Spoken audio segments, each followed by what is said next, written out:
সামনে দাঁড়ানো এক হিজাবি নারীর অগ্নিরূপ দেখে দাঁড়িয়ে যায় 10 জন ছেলে, যার এই রূপ যেন কারো কাম্য নয়। তাদের মধ্যে একজন শুধু ভাবতে লাগলো, এই কি সেই মেয়ে যাকে এক দেখায় ভালোবেসেছিলাম? এই তার কোন রূপ আজ আমার সামনে? ফ্ল্যাশব্যাক। বিলাক ডেমিন প্যান্ট, বিলাক লেডিস শার্ট, বিলাক জ্যাকেট, বিলাক হিজাব, বিলাক ওয়াশ পরে পায়ের উপর পা তুলে একটা রিসোর্টের কক্ষে বসে মোবাইল স্ক্রল করতে ব্যস্ত এক মানবী। কিছুক্ষণ পর তার পিয়ে এসে দরজায় নক করে বলল, may I coming ma'am? Yes Zahid, come. মানবীটি বলল। জাহিদ বলল, ম্যাম সব রেডি, আপনার স্টেজে ওঠার টাইম হয়েছে। মানবীটি বলল। ওকে, আই এম কামিং। কিছুক্ষণ পর মুখে মাস্ক পরে হিজাবি মানবীটি চলে গেল স্টেজে। মামা আজ পোদ্দার পার্ক কনসার্ট আছে, চল দেখে আসি। জাভেদ বলল, ঘরে বউ রেখে কনসার্ট দেখতে গেলে বেটা আমার কপালে শনি আছে। সারাদিন অফিসে কাজের প্যারা, রাতে বউয়ের প্যারা, জীবন শেষ। আরে দোষ, চল নবা ভাবি কিছু বলবে না। আমার জানুকে দিয়ে ফোনে খেজুর পাতার আলাপ করাই দিবনে, তাহলেই হবে। এই মেয়ে মানুষ শপিং আর নিজেদের পার্সোনাল কথা শুরু করলে রাত কভার করে দেবে দোস্ত। আমরা 10 জন বাইক নিয়ে মাইন্ড রিপ্লেস করে আসি, চল।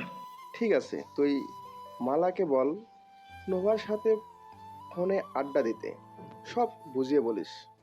তারপর ওরা 10 জন বন্ধু মিলে পদ্মার পার কনসার্ট এরিয়াতে। এইদিকে কনসার্ট এরিয়াতে আমার আগুনের ছাই জমে জমে কত পাহাড় হয়ে যায়, আমার ফাগুনের দিন গনে গনে আর উধাও হয়ে যায়। যত পথের বাধা সবই তো কালো সাদা, কবে ঠিকানা পেয়ে হবে রঙিন। চেনা নামেরই ডাকে আমি কি পাবো তাকে, কবে রে আসবে সে রোদেলা দিন। গান গাওয়ার মাঝে হিজাবি মানবীর দু চোখ গেল দূর মাঝে মাঠে এক পরিচিত মুখের দিকে, যার মুখটা দেখা মাত্র তার বুকের ভিতর কষ্টে নিঃশ্বাস ভারী হয়ে আসলো। কিন্তু সে নিজেকে যথাসম্ভব ঠিক রাখার চেষ্টা করে উঠে গেল। তোরই তো কাছে চাই পুরনো কথাটাই শুনতে আবারও করে ও, এমনও যদি হয় মনের নদী হয় ভাসবো অনেক দূরে। যত পথের বাধা সবই তো কালো সাদা, কবে ঠিকানা পেয়ে হবে রঙিন।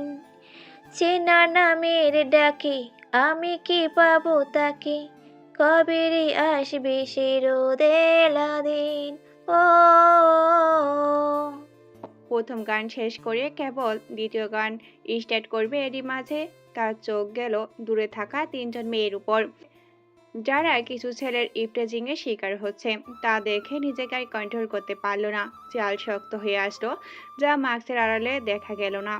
গান থামিয়ে নেমে গেল স্টেজের থেকে মাঠের মাঝে। মেমের এই হঠাৎ রূপ দেখে পিয়ে যা বোঝার বুঝে গেল, সাথে সাথে গার্ডের ফোন দিয়ে মেমের কাছে যেতে বলল। লোকগুলো ঠেলে হিজাবি মানবী চলে গেল 3 জন মেয়ের কাছে এবং তাদের আড়াল করে দাঁড়ালো, আর ছেলেগুলোর দিকে রক্তলাল চোখে তাকালো। এইদিকে 10 জন বন্ধু আর মাঠ ভরা লোকজন হিজাবি নারীর এই রূপ দেখে অবাক হয়ে গেল। আর এদিকে ছেলেগুলো তাদের সামনের মানবীকে দেখে শুকনো এক ঢোক গিলে উল্টো দিকে ঘুরে দৌড় দিয়ে বাইকে উঠে বাইক নিয়ে পালালো, কারণ তারা ভালো করে জানে তাদের জম সামনে দাঁড়ানো নারী। এই অবস্থা দেখে মানবীটি তার পিএকে কানে ব্লুটুথ চালু করে বলল। আমার বাইক নিয়ে আসো জাহিদ। এইদিকে জাহিদে তো মেমের আদেশ শুনে গলা শুকিয়ে আসলো, মনে মনে ভাবলো, এই রে, কাম সারছে, আজ আর কারো রক্ষা নাই। সেন্নে আজ নিজে শিকার চোখের সামনে হয়েছে, কি হবে আজ? আল্লাহ তুমি সহায় হও। একথা ভাবতে ভাবতে জাহিদ বাইক নিয়ে চলে গেল ম্যামের কাছে। এইদিকে জাহিদের পেছনে গার্ডসরা গাড়ি দিয়ে বেরিয়ে গেল। জাহিদ বাইক নিয়ে আসতে জাহিদকে নামিয়ে দিয়ে বাইকে উঠে পড়লো হিসাবি মানবী, আর বকাটে ছেলেগুলোর পিছু নিল। শুধু লন্ডনে একটি বাড়িতে একটি কক্ষে বসে দেওয়ালের ছবি দিকে তাকিয়ে গিটারে টুংটাং শব্দ করে চলছে একজন মানব। হঠাৎ তার ফোনটা বেজে উঠল। ফোনটা রিসিভ করে হ্যালো বলতেই ফোনের ওপাশ থেকেই পড়ল, স্যার, ম্যাম আজও কনসার্টের মাঝে স্টেজ থেকে নেমে কতগুলো বখাটে ছেলেদের ধরতে বাইক নিয়ে বেরিয়ে গেছে। ম্যামের শারীরিক কন্ডিশন এমনই অনেক খারাপ, যদি আবার হাইপার হয়ে যায় তো অনেক অসুস্থ হয়ে পড়বে। প্লিজ স্যার ফিরে আসুন, আপনাকে যে ম্যামের পাশে বড্ড প্রয়োজন। আজ ম্যাম সকাল থেকে তার মেডিসিনগুলো নেয়নি। মানবটি সব কথা শুনেই বলল, আমি লুবানাকে বলে দিচ্ছি তোমার ম্যামের মেডিসিন নিয়ে যেতে। লোকেশন সেন্ড করো, খেয়াল রেখো তোমার ম্যামের।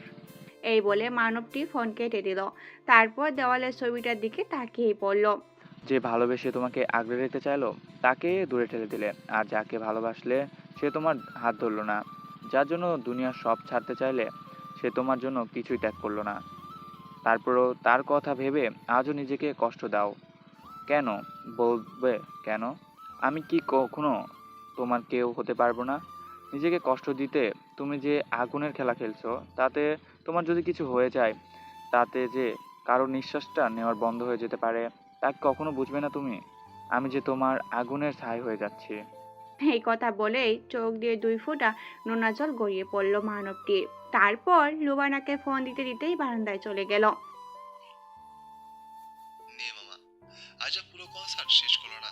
দেখ, ভালো লাগে না কেন যে এই গায়িকার কনসার্টে উল্টো পাল্টা ঘটে কে জানে। জাভেদ বলে উঠল। মানবীটির চোখগুলো খুব চেনা চেনা লাগলো জাভেদের কাছে। মনে হয় কোথাও যেন দেখেছে, কিন্তু কোথাও মনে করতে পারছে না। কিন্তু সে মুখে মাস্ক পরে, হিজাব পরে গান গায় কেন? কোনো সিঙ্গার তো এইভাবে গান গায় না। এখন তো ফ্যাশন নিয়ে সবাই ব্যস্ত। 9 বন্ধুর এক বন্ধু বলল। এই কথা শুনে নিলয়, আরিফ, ফয়সাল, রাব্বি, জাবেদ, রকি, মিলন, নাবিল, রকি একসাথে বলে উঠল। কারণ সে পৃথিবীতে এক পিস্তায় হেরে যাবে মানবে। আর হদের কথা শুনে ফিক করে হেসে দিল হদের বন্ধু। তারপর তারা কনসার্ট এরিয়া থেকে বেরিয়ে গেল বাইক নিয়ে তাদের গন্তব্যের উদ্দেশ্যে। তখন কনসার্ট এরিয়া থেকে বের হয়ে বাইক নিয়ে বখাটেদের ধাওয়া করা হিজাবি মানবী এয়ার হাইওয়েতে এসে বখাটেদের বাইকের আগে এসে বাইক ব্রেক কষে। এতে করে বখাটের ছেলেগুলো পালানোর চেষ্টা করার জন্য বাইক নিয়ে পিছে ঘুরে দেখতে পায় পিছে এয়ারের গার্ডস প্রায় 15-20 জন গাড়ি নিয়ে দাঁড়ানো। তারা বুঝতে পারলো তাদের আজ পালানোর সব পথ বন্ধ। হিজাবি মানবী এয়ার বলে উঠল প্রিয়েকে, জাহিদ, হকি স্টিকটা দিবা নাকি আমায় আসতে হবে ভাই? জাহিদ শুকনো ঢুক গেলে মনে মনে বলল, এই রে, কি হবে এবার? আগুন জ্বলে উঠেছে রে, সব ছাই করে মনে হয় আজ। এমনি সকাল থেকে প্রেশারের মেডিসিন সহ বাকি মেডিসিন নেই নাই। ভেবে গাড়ি থেকে হকি স্টিকটা বের করে নিয়ে তাড়াতাড়ি দৌড়ে এয়ারকে দিল। এয়ার হকি স্টিক নিয়ে বড় বড় কদমে হেঁটে ছেলেগুলোর কাছে চলে গেল। তাদের সামনে দাঁড়িয়ে বলে উঠল, কি রে, তোদের শরীরে কি অল টাইম হাই ভোল্টেজ থাকে নাকি? মেয়েদের দেখলেই তাপমাত্রা সামলাতে কষ্ট হয় নাকি? নর্দমার কীটদের মতো করিস কেন? এয়ারের শান্তভাবে কথা বলা বকাটিগুলোর ভিতর আতঙ্কের সৃষ্টি হলো। ভয়ে এয়ারের সামনে বসেই বলল, এবারের মতন মাফ করে দিন ম্যাডাম, আর কোনোদিন করব না। কি এমন করবি না? আর কি জন্য মাপ চাইছিস? এ কথা বলে জাহিদের ইশারা ভিডিও অন করতে বলল। জাহিদ ভিডিও করা শুরু করলো ইশারা পেয়ে। বকাটিগুলো হয়ে আমতা আমতা করেই বলল। ইয়ে মানে ম্যাডাম, এইদিকে রাগে চোখ লাল করে তাকিয়ে এয়ার বলল, কে ইয়ে মানে হোয়াট? আমাকে বুঝিয়ে বল তোরা, নয়তো। এই কথা বলে সাথে সাথে ছেলেগুলো বলে উঠল, আর কোনোদিন আমরা মেয়েদের দিকে তাকাবো না। কোনো মেয়ে আমাদের দ্বারা ইপটিজিং বা হয়রানিও হবে না। আমরা ভালো হয়ে যাব। এই কথাগুলো রেকর্ড করে জাহিদ ভিডিও কিছুক্ষণের জন্য স্টপ করলো। ভিডিও স্টপ করার সাথে সাথে এয়ার তার আসল রূপে চলে আসলো। এক টানে খুলে ফেললো নিজের মুখের মাস্ক। তারপর মুখের চাল শক্ত করে ছেলেগুলোর দিকে তাকিয়ে হাতের হকি স্টিক শক্ত করে ধরে হ্যালো পাতারি ভাবে মারতে মারতে বলল, কি ভেবেছিস তোরা ছেড়ে দেবো তোদের? পাপই কখনো পাপ কাজ থেকে দূরে থাকতে পারে না। তোরা এই সমাজটাকে দূষিত করেছিস। আরে, মেয়েদের সম্মান করতে না পারলে দূরে থাকবি, তারপরও অসম্মান করিস কেন? খুব শখ নাকি? শখ আমি আজ তোর হাড়গোড় ভেঙে ছুটাবো। ইহার কখনো অন্যায় সহ্য করে না রে। গান আমার পেশা না রে। তোরা খুব বোকা।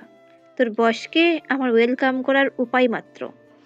কথাগুলো এক নাগাড়ি বলে হাঁপাতে হাঁপাতে গাড়ির কাছে গিয়ে ডিগির উপরে উঠে বসলো। এইদিকে জাহিদ পড়েছে বেকায়। মেম যে বেশি হাইপার হয়ে যাচ্ছে সে বেশ বুঝতেই পারছে। লুবানাও এখনো এসে পৌঁছালো না। মেডিসিন নেওয়া এখন ম্যাডামের খুবই প্রয়োজন। এইসব ভাবছিল, হঠাৎ এয়ার বলে উঠল, জাহিদ, ভিডিও অন করো। এদের আমল নামা রেকর্ড করো। এরপর বকাটেদের উদ্দেশ্যেই বলল, নে, আবার স্টার্ট কর। তোদের আমল নামার কথা। গত 5 দিন আগে যে 5 জন মেয়ে তুলে নিয়ে গেছিস, তারা কোথায়? এই কথা শোনা মাত্রই ছেলেগুলো মারের ব্যথা ফুলে আকাশ থেকে পড়ল। তারা তাদের চোখের সামনে যেন আজ মৃত্যু দৌড় খেলা করতে দেখছে। এইদিকে 10 বন্ধু হাইওয়েতে এসে সামনে অনেক গার্ডস আর গাড়ি দেখে বাইক থামালো। বাইক থেকে নেমে একটু সামনে এগিয়ে দেখতে চিনতে পারলো এরা এয়ার গার্ডস। কিন্তু তারা এখানে কি করছে তা দেখতে কৌতূহলবশত সামনে যায়। কিন্তু কিছু গার্ডসরা পিছে এসে বাধা দিল। কিন্তু তারা মাথা একটু উঁচু করে দেখার চেষ্টা করলো আর তাতে সক্ষমও হলো। কিন্তু সামনে তাকে যা দেখলো তার জন্য কেউ প্রস্তুতই ছিল না। সবাই শকড সামনের দৃশ্য দেখে। সামনে দাঁড়ানো এক হিজাবি নারীর অগ্নিরূপ দেখে দাঁড়িয়ে যায় 10 জন ছেলে, যার এই রূপ যেন কারো কাম্য নয়। তাদের মধ্যে একজন শুধু ভাবতে লাগলো, এই কি সেই মেয়ে যাকে এক দেখায় ভালোবেসেছিলাম? এই তার কোন রূপ আজ আমার সামনে? মুখ দিয়েই ভরে উঠল। আলিয়া রহমান চৌধুরী। এই কথা তার বাকি বন্ধুদের কানে যেতে সবাই বিস্মৃত নয়নে সামনে তাকালো। বকাটে ছেলেগুলো ভাবতে লাগলো যে এই কথাই আর কিভাবে জানলো। এই কথা তো তাদের বস আর তারা ছাড়া কেউই জানে না। এখন কি করবে তারা? যদি এআর এর কাছে সত্যি বলে তো বস ছাড়বে না, আর যদি মিথ্যা বলে এআর এর কাছে তাহলে তো তাদের জীবন আজ বাঁচবে না। এআর সম্পর্কে তারা একটু হলেও জানে। প্রচন্ড মার খেয়ে শরীরের ব্যথা আর ভয়ে তাদের কলিজা শুকিয়ে আসার উপক্রম হয়েছে। হঠাৎ আলিয়া ধমক দিয়ে দাঁত কিরমির করেই বলে উঠল, এখন কি এত ভাবছিস? যখন মেয়েগুলির সাথে মিথ্যা প্রেমের সম্পর্ক করে ফাঁসিয়েছিস তখন মনে ছিল না? যখন অজ্ঞান করে নিয়ে গেছিস পাচার করার জন্য তখন মনে ছিল না? কোথায় ওরা? কোথায় রেখেছিস? তাড়াতাড়ি বল, নয়তো একটাও আর জান নিয়ে এখান থেকে যেতে পারবি না। ছেলেগুলো আলিয়ার কথা শুনে মাথা নিচু করে আসে। ওদের চুপ থাকতে দেখে রাগে আলিয়া গাড়ির ডিগি থেকে নেমে জ্যাকেটের ভিতর থেকে রিভলভার বের করে ওদের দিকে তাক করলো। যা দেখে ছেলেগুলো যেন ঢোক গিলতেই ফুলে গেল ভয়ে। এইদিকে 9 বন্ধুর অন্যতম বন্ধু প্রিন্সের কথা শুনে ওরা সবাই আকাশ থেকে যেন পড়ল। এই সেই মানবী যার প্রেমে একদিন তাদের বন্ধু পড়েছিল, তাদের মধ্যে হারিয়ে পড়ল। প্রিন্স, কোনদিন ভাবতেও পারি নাই আলোয়াকে আবার দেখবো, তাও আবার এরূপ। ও তো যতটা দেখছি আর তোর কাছে যা শুনেছি খুব নরম মনের মেয়ে ছিল, তাহলে আজ এরূপ কেন? দিক থেকে ভালোই হয়েছে। তোর মতো মানুষ যে কষ্ট দিয়েছিস তাতেও ওর কোনো ক্ষতি করে বসে নাই। প্রিন্স যেন ভাবতেই পারছে না তার সামনের মানবী আলিয়া, যার হাত একদিন জীবনের চরম মুহূর্তে ছেড়ে দিয়েছিল, যাকে ফিরিয়ে দিয়েছিল একদিন, সে আজ তার সামনে, কিন্তু বহু দূরে অগ্নিরূপে। এও কি সম্ভব? ম্যাডাম, আমাদের মাফ করে দিন প্লিজ। এই কথা আমরা বলতে পারবো না, তাহলে বস আমাদের মেরে ফেলবে। প্লিজ ম্যাডাম, মাফ করেন আমাদের। এই কথা শুনে আলিয়া একটা ফাঁকা গুলি চালালো। গুলির শব্দ শুনে 10 বন্ধু গাছদের মাঝ দিয়ে তাকালো। তা দেখে গাছদের মধ্যে একজন বলে উঠল 10 জনের উদ্দেশ্যে, ভাই, আপনাদের কি মরার শখ জাগছে? তাহলে বলেন, ম্যামের সামনে দিয়ে আসি ধরে। কতক্ষণ এখানে দাঁড়িয়ে আছেন দেখতে পাইতেছি। এমনি ম্যাম আজ খারাপ মেজাজে আছে, কখন কাকে কি করে বসে তা ভেবে ভয় পাচ্ছি আমরা। মার্ডার আজ করবেই এরা মুখটা খুললে। গার্ডের কাছে এমন কথা শুনে ওদের চোখ কপালে উঠে গেল। ভাবলো আলিয়া আর মার্ডার কি বলে কি এরা? আর ছেলেগুলো তো ভয়ে এখনই জান যায় যে অবস্থা। ভয়ের তারায় তাদের মাঝে একজন বলে উঠল, ম্যাডাম প্লিজ আমাদের জানে মারবেন না। আমি বলছি, আসলে আমাদের কাজ মেয়েদের বসের কাছে পৌঁছে দেওয়া। তারপর বস কি করে আমরা সত্যি জানি না, কারণ বস তার দলগুলোকে কয়েক ভাগে ভাগ করে রাখছে। প্রত্যেক দলের কাজ আলাদা আলাদা। এখানে কোনো দল কোনো দলের কাজ সম্পর্কে অবগত না। বিশ্বাস করুন ম্যাডাম, আমরা সত্যি কিছু জানি না। এতদিনে হয়তো বস আরেক দলের লোক দিয়ে তাদের পাচার করে ফেলেছে। হে কথা আলিয়ার কানে যেতেই রাগে কাঁপতে লাগলো। জাহিদ অবস্থা বেগতিক দেখে আলিয়ার কাছে গিয়ে বলল, এরা তো সত্যি কিছু জানে না ম্যাম। এদের ছেড়ে দিয়ে চলুন, এখন বাসায় যাওয়া যাক, কাল লোক লাগিয়ে দেখা যাবে। জাহিদের কথাগুলো আলিয়ার কানে গেল কি না কে জানে। আলিয়া অতিরিক্ত রাগে কাঁপতে কাঁপতে হাতে আবার হকি স্টিক নিয়ে ওদের কাছে যেয়ে ইচ্ছা মতো মারতে লাগলো আর বলল, জানোয়ারগুলো দিলি তো মেয়েগুলোর জীবন নষ্ট করে। আরে তোদের ঘরে কি মা বোন নাই রে? তাদের সাথে এমন হলে কি করতিস তোরা বল? উত্তর দে। কি দরকার ছিল ওদের প্রেম নামক স্বপ্ন দেখিয়ে ধোঁকা দেওয়া? কেন তোদের মতো জানোয়ারগুলো নরম সহজ সরল মেয়েদের জীবনে আসে? কেন কেন কেন কেন মেয়েদের জীবন তোরা কঠিন করে দিস বল? আজ তোদের মেরে ফেলবো আমি। কথাগুলো এক নাগাড়ি বলতে থাকলো আর মারতে থাকলো। প্রচুর হাইপার হয়ে গেছে আলিয়া, যা দেখে জাহিদ সহ গার্ডসরা ভয় পেয়ে গেল। এদের মাঝে উল্টোর দিক থেকে লোবানার গাড়ি এসে থামে। গাড়ি থেকে নেমে এই দৃশ্য দেখে ঘাবড়ে যায় লোবানা। দৌড়ে এসে আলিয়াকে জাপটে ধরলো আর লেডি গার্ড দুজনকে ইশারা করলো ধরতে। লেডি গার্ড আর লোবানা আলিয়াকে টেনে পিছনে নিল, কিন্তু অতিরিক্ত মার খেয়ে ছেলেগুলো জ্ঞান হারিয়ে ফেলেছে। এইদিকে এই অবস্থা দেখে জাহিদ হতভম্ব হয়ে গেছে, কারণ এই ভয় জাহিদ এতক্ষণেই পাচ্ছিল। অতিরিক্ত হাইপার হওয়ার ফলে আলিয়া হাঁপাতে শুরু করেছে, জোরে জোরে নিঃশ্বাস নিতে শুরু করেছে। হঠাৎ জোরে চিৎকার দিয়ে রাস্তায় হাঁটু গেড়ে বসে পড়ে আলিয়া। জাহিদের ফোন হঠাৎ বেজে উঠলো। ফোন রিসিভ করে হ্যালো বলতেই আলিয়ার চিৎকার শুনে ফোন না কেটেই আলিয়ার কাছে দৌড়েছে, হাঁটু গেড়ে বসে। আমার সাথে কেন বারবার ধোঁকা হয়? হারিয়ে যাওয়া ত্যাগ শিক্ষার শব্দগুলো জুড়ে যাই লুবানা জাহিদ। দিন ভরে যাই আমি করি না কেন, দিন শেষে হতেই আমি বড্ড একা জাহিদ। কেউ নেই আমার ভালোবেসে এই হাত ধরবে, বলবে ভয় নেই কোনো। জীবনের সব পরিস্থিতি আমি তোমার ছায়া হয়ে পাশে আছি। সবাই নিজের স্বার্থে আমার হাত ছেড়ে দিয়েছে জানো তোমরা। বড্ড একা আমি, বড্ড একা। দিন দিন নিজের বাঁচার ইচ্ছে শক্তিটাও মরে যাচ্ছে। এত একা আমি আর লড়তেই পারছি না। এই বুকে অনেক কষ্ট বসে আছে, কেউ জানে না কি করলে একটু শান্তি মিলবে আমার। আমার জীবনের কঠিন দিনগুলোর সঙ্গে কেউ হয় না, আবার হয়নিও কেউ। কি করে যে নিজের সব আগুনের দহনে পুড়ে প্রতিনিয়ত বেঁচে থাকার উপায় খুঁজতে হয় তা শুধু আমিই জানি। কাছের মানুষেরা বড্ড আঘাত দিয়ে ফেলেছে আমায়। কথাগুলো আলিয়া বলছে, হাত চিৎকার করে কান্না করছে। একসময় লুবানার বুকের পিছনে জ্ঞান হারিয়ে ঢলে পড়লো। এইদিকে আলিয়ার এই আর্তনাদ উপস্থিত সকলদের চোখ থেকে অশ্রু ঝরতে সক্ষম ছিল। জাহিদের ফোন রিসিভ থাকে, ফলে ফোনের ওপাশের মানুষ সবগুলো শুনতে থাকে, যা শুনে তার চোখে নোনা জল বাধা মানতেই পারল না। এমন করুণ সুর কার চোখের পানি আটকে রাখবে? মনে মনে বিকট এক সিদ্ধান্ত নিল ফোনের ওপাশের ব্যক্তি। প্রিন্স সহ ওর বন্ধুরা এই দৃশ্য দেখে আর সেখানে থাকতেই পারল না। ছল ছল চোখ নিয়ে বাইকের কাছে যেয়ে বাইকে উঠে চলে গেল সেখান থেকে। লুবানা চোখের পানি মুছে জাহিদকে বলল, আপনারা নিজেকে আলিয়ার ভাই ভাবেন তো এখন ভাইয়ের দায়িত্ব পালন করেন। আলিয়াকে আমার বাসায় নিতে হবে। ওকে কোলে করে নিয়ে গাড়িতে আসুন প্লিজ। আবার বলল। ওকে ইমার্জেন্সি ইঞ্জেকশন দিতে হবে। এই কথা শুনে জাহিদ গার্ডদের বলল ছেলেগুলোকে ডেরায় নিয়ে আটকাতে। আর জাহিদ তারপর আলিয়াকে কোলে তুলে গাড়িতে উঠে চলে গেল লোবানার বাসার উদ্দেশ্যে। আর এইদিকে এক পিতা তার সন্তানের জন্য বসে আছে চৌধুরী বাড়ির ড্রয়িং রুমে। অনেকক্ষণ অপেক্ষা করার পর যখন মেয়ে বাসায় আসলো না, তখন রহমান চৌধুরী জাহিদকে ফোন দিল। এদিকে জাহিদ লোবানের বাসায় পৌঁছে লোবানার রুমে আলিয়াকে রেখে কেবল রুমের দরজা পর্যন্ত এসে দাঁড়িয়েছে, অমনি ফোনটা বেজে উঠল। ফোনটা হাতে নিতেই দেখলো রহমান সাহেবের ফোন।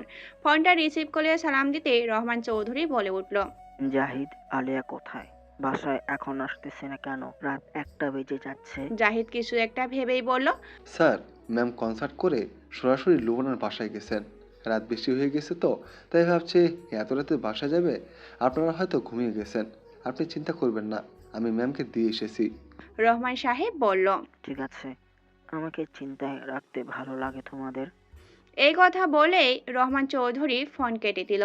এইদিকে জাহিদ মনে মনে বলল, স্যার কিভাবে বলবো, মেম অনেক অসুস্থ হয়ে গিয়েছে। আপনাদের ক্ষুদ্র ক্ষুদ্র ভুলগুলো আজ মেমকে মৃত্যুর সমান যন্ত্রণা দেয়। যাই হোক, আপনি টেনশন করবেন না, আর তারপর অসুস্থ হয়ে পড়বেন দেখে মিথ্যা বললাম। কথাগুলো মনে মনে ভেবে জাহিদ দীর্ঘশ্বাস ছাড়ল। এইদিকে লুবানা আলিয়ার কাপড় পাল্টে হাতে 2টা ইঞ্জেকশন পুশ করলো। হঠাৎ লুবানার ফোন বেজে উঠল। ফোনটা হাতে নিতেই লুবানার ঠোঁটের কোণে এক হাসি ফুটল। সকালের আলো জানলা দিয়ে এসে চোখে পড়তেই হালিয়া চোখ কুঁচকে ফেলল। দীঘল কালো চুলগুলো জানলা দিয়ে বাতাস আসার কারণে বারবার চোখ মুখের উপরে এসে পড়েছে। হঠাৎ কারোর ডাক কানে ভেসে আসতে পিট পিট করে চোখ খোলার চেষ্টা করে আলিয়া। আস্তে আস্তে চোখ খুলে লোবানাকে সামনে দেখে আস্তে করে উঠে বসে। লোবানা বলে, গুড মর্নিং জানু। কাল তো একেবারে ঝাঁসি কি রানী হয়ে গেছিলি, তা অমন করতে যেয়ে নিজের ক্ষতি করলে চলবে নাকি শুনি? নিজের কথা তো একটু ভাব এবার। লুবানের এই কথা শুনে শুকনো একটা হাসি দেয় হালিয়া, তারপর বলে, আর নিজের কথা ভাবা? নিজের বলতে আমার লাইফে কোনো শব্দ আছে নাকি? সে যাই হোক, কাল একটু অসুস্থ হয়ে পড়েছিলাম দেখে তোর বাসায় কেন আনতে গেলিস? আন্টি জানলে তোর হাড্ডি থাকবে। জাহিদ কোথায়? ওকে একটু ডেকে দে না প্লিজ। লুবানা আলিয়ার কথায় বিরক্ত হয়ে বলল, মা কি ভাবলো কি করবে আমার তাতে কিচ্ছু যায় আসে না। আর এর থেকে বড় কথা এটা বাসা না। আমার নিজের ফ্ল্যাট। ভাইয়া আমাকে আমার জন্মদিনে এই ফ্ল্যাট গিফট করেছিল। মা বাসায় আর আমি এখানে থাকি। এখান থেকে হসপিটালে যেতে সুবিধা হয়। বাসায় মাঝে মাঝে যাই। জাহিদ আছে গেস্ট রুমে ঘুমোচ্ছে। এখন ওর তো ফ্রেশ হয়ে নিচে আই জানো, নাস্তা করে মেডিসিনগুলো আগে খাবি। লুবানার কথাগুলো শুনে আলিয়া মুচকে হাসলো, যা দেখে লুবানা একটা ছোট্ট নিঃশ্বাস ছেড়ে চলে গেল নাস্তা রেডি করতে। আলিয়াও আস্তে আস্তে বিছনা থেকে উঠে চলে গেল ওয়াশরুমে ফ্রেশ হতে। লন্ডনের সেই বাসার সুদর্শন যুবক দেয়াল টাঙানো সেই ছবির দিকে তাকিয়ে 2 হাত প্যান্টের পকেটে গুজে দাঁড়িয়ে আছে। কিছুক্ষণ পর বলে উঠল, নিজেকে বড্ড একা ভাবো তুমি, কিন্তু তুমি জানোই না যে তোমায় একা না। ছায়ার মতো সবসময় আমি তোমার পাশে আছি। ফের এই আমিটাকে দেখতে প্রস্তুত হও মাই ডিয়ার কুইন। আর নয় দূরে থাকা, এখন হয়ে যাবে শুধু হাতে হাত রেখে চলা। দূরে থেকে অনেক দেখেছি, শুধু তোমার আগুনে পুড়ে ছাই হয়েছি। ফিরছি খুব তাড়াতাড়ি ঘরের রানী বানাতে। এবার আর ফিরিয়ে দিলে কাজ হবে না, এবার এই আমিকে গ্রহণ করবে তুমি। বলে বাঁকা একটা হাসি দেয়। আরফন ফোন দিয়ে পিএকে বাংলাদেশে যাওয়ার জন্য টিকিট কাটতে বলে। প্রিয় তোমার কষ্ট তার মনে বড্ড পীড়া দিয়েছে। এই পীড়া একমাত্র তার প্রিয়তমাকে সামনে দেখলেই কমবে। চৌধুরী বাড়ির কর্ত্রী রাহেলা খাতুন সকাল সকাল বাড়ি মাথায় করে ফেলেছে। রাতে মেয়ে বাসায় ফিরেনি দেখে তার চিৎকার চেঁচামেচিতে বিরক্ত হয়ে চৌধুরী বাড়ির ছোট মেয়ে কণিকা বলে উঠল, কি হলো মা, সকাল সকাল কি শুরু করেছো? আপুর সময় হলেই চলে আসবে, কেন এমন করছো? আজ তো নতুন না যে আপু রাতে বাসায় আসে না। কত কাজ করতে হয় আপুকে বলো তো। রাহেলা খাতুন বলে উঠল, খুব আপুর হয়ে সাফাই করতে শিখে গেছিস। বলি আমি তো খালি চিৎকার করি, তা তোর আপুর কি বয়স কম হয়েছে? বিয়ে দিতে হবে না? মেয়ে মানুষ এত উড়নচণ্ডী হলে কপাল পুড়ে। হেরি মাঝে রহমান সাহেব নিচে এসে ডাইনিং টেবিলে বসলেন। আর নাস্তা করতে করতে রাহেলা খাতুনের উদ্দেশ্যেই বললেন, মেয়ের কি বিয়ে নিয়ে ভাবা ছাড়ার কোনো কিছু নিয়ে চিন্তা করতে পারো না তুমি? মেয়ে কি আমার বেশি হয়ে গেছে? আমার মেয়েটার আজ এই ছন্ন ছাড়া জীবনটার জন্য তুমি কি দায়ী নও? মেয়ে আমার অভিমানে, ওর অভিমান বাড়িও না। রাহেলা, শেষে কাঁদতে হবে। ওকে ওর মতো থাকতে দাও। অনেক অসুস্থ আমার মেয়েটা, ওকে আল্লাহ যেন সুস্থ করে দেন। রহমান সাহেবের কথায় রাহেলা খাতুন চুপ হয়ে গেলেন, আর কিছুই বললেন না। কারণ সত্যি তো মেয়েটার অবস্থা আজ বড্ড কঠিন। এইদিকে আলিয়া নাস্তা করে জাহিদের রুমে ঢুকে দেখে জাহিদ এখনো উপর হয়ে ঘুমাচ্ছে। অনেকক্ষণ ডাকাডাকি করেও না উঠলে শেষে আলিয়া বলে, জাহিদ ভাই, আমার ঘুম থেকে উঠবে নাকি পানি ঢালবো? এই কথা জাহিদের কানে যেতে এক লাফে ঘুম ঘুম চোখ নিয়ে উঠে বসে ম্যামকেই বলল, উঠে গেছে তো ম্যাম, পানি ঢালা লাগবে না। আপনার এখন কি অবস্থা? আপনি ভালো আছেন তো? আলিয়া জাহিদের কথাই বলল, এখন পারফেক্ট আছি। উঠে ফ্রেশ হয়ে নাস্তা করো আগে, তারপর কাজে লেগে পড়ো। ওগুলো বসের ডেরাটা কোথায় সন্ধান চালাও। আর আজ কি কি শিডিউল আছে জানাও আমাকে। বলে আলিয়া রুম থেকে বের হতে পিছনে ঘুরে পা বাড়াতেই জাহিদ বলে উঠল। ম্যাম, আপনার ভাই হিসেবে একটা কথা বলবো, শুনবেন প্লিজ? আলিয়ার জাহিদের কথা শুনে পিছন ঘুরে তাকালো। তারপর জাহিদ বলল, প্রত্যেকটা মানুষের জীবনে কেউ না কেউ রংধনু হয়ে আসে, তেমন আমার বোনটার জীবনেও কেউ নিশ্চয়ই আসবে তার জীবনকে রাঙিয়ে দিতে রংধনুর রঙে। তবে কেন আমার বোনটা কাঁদে তাও ভাইয়ের সামনে? সহ্য করতে কষ্ট হয় আপনার কান্নাগুলো ম্যাম, আপনার এ ভাইয়ের। আমি লোয়ারা কি আপনার কেউ না? তবে কেন নিজেকে একা ভাবেন? জাহিদের কথা শুনে আলিয়ার চোখ থেকে কয়েক ফোঁটা নোনাজল গড়িয়ে পড়ল। সত্যি কি আলিয়ার জীবনে এমন কেউ কি আসবে যে আলিয়ার কষ্টের ভাগিদার হবে?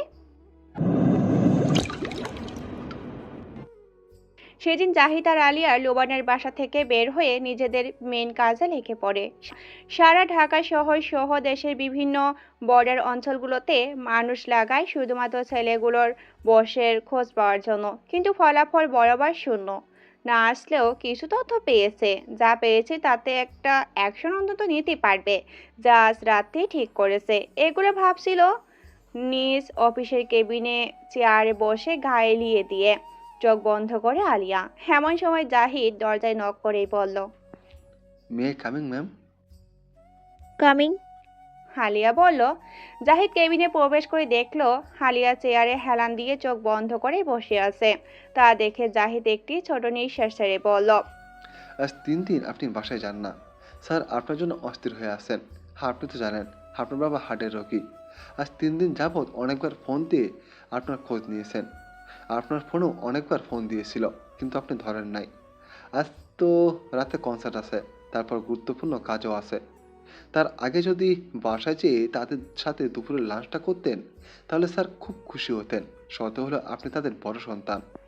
জাহিদের কথা শেষ হতে আলিয়া চোখ খুলে কিছুক্ষণ তাকিয়ে থেকেই বলে, ঠিক আছে, গাড়ি বের করো জাহিদ ভাই, কিন্তু আমার সাথে আজ তোমাকেও আমার বাসায় লাঞ্চ করতে হবে। জাহিদ কিছুক্ষণ আলিয়ার দিকে তাকিয়ে থেকে মুচকি হেসে মাথা ঝাঁকিয়ে চলে গেল গাড়ি বের করতে। আলিয়া জাহিদের যাওয়ার দিকে কিছুক্ষণ তাকিয়ে থেকে উঠে চলে গেল পেকিং লডে। রহমান চৌধুরী একটু আগে রাহেলা খাতুনকে ফোন দিয়ে বলেছিল মেয়ে আজ দুপুরে বাসায় খাবে। এই কথা শুনে তিনি সাথে সাথেই রান্নাঘরে গিয়েছেন মেয়ের পছন্দের খাবার রান্না করতে। মনে মনে ভাবছেন, তোর সাথে কি আমি কোনো বড় অন্যায় করে ফেলেছি রে মা, যে এত বড় শাস্তি দিচ্ছিস আমাদের? ছন্নছাড়া জীবন কাটাস, নিজেকে আড়ালে রাখিস ঠিক মতো, রোজ তোর মুখটাও দেখি না। কতদিন হয়ে গেল একবার মা বলে জড়িয়ে ধরে এটা ওটা খাবো বলে বায়নাও করিস না, অথচ বাবার দেওয়ার শিক্ষা ঠিকই ধরে রাখছিস, আর সেটা হলো পর্দা। এইদিকে মেয়ে বাসায় যাবে, এই কথা শুনে রহমান সাহেব অনেক আগেই বেরিয়ে গেছেন বাসা থেকে। আজ 3 দিন কলেজার টুকরো অভিমানী মেয়ের মুখ দেখে না, আজ দেখবে তাই তার আর তোরেই সইছে না। মনে মনে সেও ভাবলো, আল্লাহ আমার কলেজার টুকরো সুখটুকু তুমি ফিরিয়ে দিও। হে কথা ভেবেই চোখের কোণে আসা পানিটুকু মুছলেন। চৌধুরী বাড়ির গেটে দুটো গাড়ি এসে দাঁড়াতেই দারোয়ান চাচা বুঝলেন তার বড় মা বাড়ি ফিরেছেন। খুশি হয়ে তাড়াতাড়ি গেট খুলে দিলেন। গাড়ি ভিতরে ঢুকে থামাতেই জাহিদ আগে গাড়ি থেকে নেমে বের হয়ে আলিয়া সাইডের দরজা জাহিদ খুলে দিল। আলিয়া গাড়ি থেকে নেমে বিরক্ত ভাব নিয়ে কণ্ঠে কিছুটা রাগী সুর নিয়ে বলল, জাহিদ, তোমাকে আমি ভাই রাখি। বিয়ে হলেও কোনো দিন আমি তোমাকে ভাই ছাড়া বিয়ের মতো নজরে দেখি না। তাহলে এই গাড়ির দরজা কেন বারবার তুমি খুলে দাও? এই শেষবার, আর যেন না দেখি আমার গাড়ির দরজা খুলে দিতে। নেক্সট থেকে গার্ডদের কাউকে বলবে। আর আজ আবারও তোমাকে বলছি, আমাকে আর কোনো দিন যেন আপনি আপনি না বলতে শুনি, তুমি করে ডাকবে, ঠিক আছে? আমি তোমার থেকে ছোট ভাই। জাহিদ কিছুক্ষণ অবাক চোখে আলিয়ার দিকে তাকিয়ে থেকে মনে মনে বলল, এই হলো আদর্শ পিতার আদর্শ সন্তান, যার ভিতর কোনো অহংকার নেই, নেই কোনো প্রকার হিংসা, আছে কেবল পবিত্রতা, যা যে কোনো অন্যায়কে প্রশ্রয় দিতে জানে না। এই কথাগুলো ভাবতে ভাবতে মাথা চুলকাতে চুলকাতে মুচকি হাসি দিয়ে আলিয়ার দিকে তাকালো। আলিয়া মুচকি হেসে বাসার ভিতরে যেতে হাঁটতে শুরু করলো। জাহিদ ও আলিয়ার পিছু পিছু চললো। বাড়ির মেইন দরজা দিয়ে প্রবেশ করে ড্রয়িং রুমে পা দিতে আলিয়া জাহিদ দেখতে পেল সোফায় পায়ের উপর পা তুলে বসে আছে আলিয়ার ছোট ভাই অর্ণব, মোবাইল নিয়ে ব্যস্ত। আলিয়াকে দেখতে পেয়ে অর্ণব বলে উঠল, আরে কে এসেছে বাসায়, দেখে যাও মা। মা তোমার বড় মেয়ে তার পদধূলি দিয়েছে বাড়িতে, দেখে যাও। দিনের সব কাজ করে বাসায় এসেছে। বলে তাচ্ছিল্যর সাথে হেসে আবার বলল, তাই 3 দিন তোমার মুখোশ পরা মুখটা কয়জনকে দেখিয়ে এসেছো আপু? আবার কয়জনকে তোমার প্রেমে ফেলেছো? নিজের ভাইয়ের কাছ থেকে এই ধরনের নোংরা কথা শুনে আলিয়ার কষ্ট আর কান্নাগুলো গলায় ধরা পাকিয়ে আসছে। এদিকে জাহিদ আলিয়াকে নিয়ে এরকম খারাপ কথা শুনে সইতে না পেরেই বলল, অর্ণব, এগুলো কি ধরনের কথা? বড় বোনকে সম্মান করতে না পারলে অসম্মান অন্তত করো না, দয়া করে। কতটুকু জানো বোন সম্পর্কে তোমাদের সবার? আর কিছু বলার আগে আলিয়া হাত উঁচু করে জাহিদকে থামিয়ে দিল। জাহিদ আর কিছু বলল না। অর্ণব তাচ্ছিল্য সুরেই বলল, বড় বোন আছে শিক্ষাদাতা, বিয়ের মতো থাকো। এত কথা বলতে এসেছো কেন? 2 টাকা চামচা কোথাকার। এতক্ষণ রহমান চৌধুরী মেন দরজায় দাঁড়িয়ে সব কথা শুনছেন। অর্ণবের সব কথা শুনে তিনি রাগে কাঁপতে থাকে। অতঃপর বলে ওঠে, অর্ণব, দিন দিন তুমি বেয়াদবে শেষ পর্যায়ে চলে যাচ্ছ। বেয়াদব একটা, বড়দের সাথে কিভাবে কথা বলতে হয় জানো না? জাহিদ তোমার বড় ভাইয়ের মতো, আর আলিয়াও তাকে বড় ভাই হিসাবে সম্মান করে। তুমি এত খারাপ হলে কিভাবে আমি ভেবে পাই না। রাহেলা খাতুন রান্নাঘর থেকে চিৎকার চেঁচামেচির শব্দ শুনে রান্নাঘর থেকে বের হয়ে এসে দেখলেন আলিয়া জাহিদ দাঁড়িয়ে আছে ড্রয়িং রুমে, আর রহমান সাহেব অর্ণবকে বকছেন। তার বুঝতে বাকি থাকলো না সে কি হয়েছে এখানে, কারণ এগুলো নতুন কিছু না। তিনি আলিয়ার কাছে যেয়ে মেয়েকে বুকে জড়িয়ে ধরতে গেলেন, কিন্তু আলিয়া দূরে সরে গেল। তারপর আলিয়া পিছনের জাহিদের দিকে তাকিয়ে বলল, জানো তো জাহিদ ভাই, ভাই হতে গেলে যোগ্যতা লাগে যা তোমার আছে, তাই তোমাকে ভাই রাখি। তুমি বলো না কেন আমি বাসা থেকে আসতে চাই না? এই জন্যেই আসতে চাই না। আমার কোনো পিছু টান নেই ভাই, তাই এখন মরতেও ভয় পাই না। আজ আমার জন্য তোমারও অপমান হলো। যাই হোক, থাকবোই কিছুক্ষণ। ওইদিকে গেস্ট রুম, তুমি গিয়ে ফ্রেশ হয়ে নাও, আমিও ফ্রেশ হয়ে আসি। এই বলে আলিয়া একবার জাহিদের পিছে দাঁড়ানো পিতার দিকে তাকালো, এরপর সিঁড়ি বেয়ে উপরে চলে গেল। আলিয়া যেতে জাহিদও গেস্ট রুমে চলে গেল। রহমান আর রাহেলা আর রহমান সাহেব অগ্নিদৃষ্টিতে অর্ণবের দিকে তাকিয়ে চলে গেলেন যে যার কাজে। অর্ণব ডন্ট কেয়ার ভাব নিয়ে বসে আছে, যেন কিচ্ছুই হয়নি।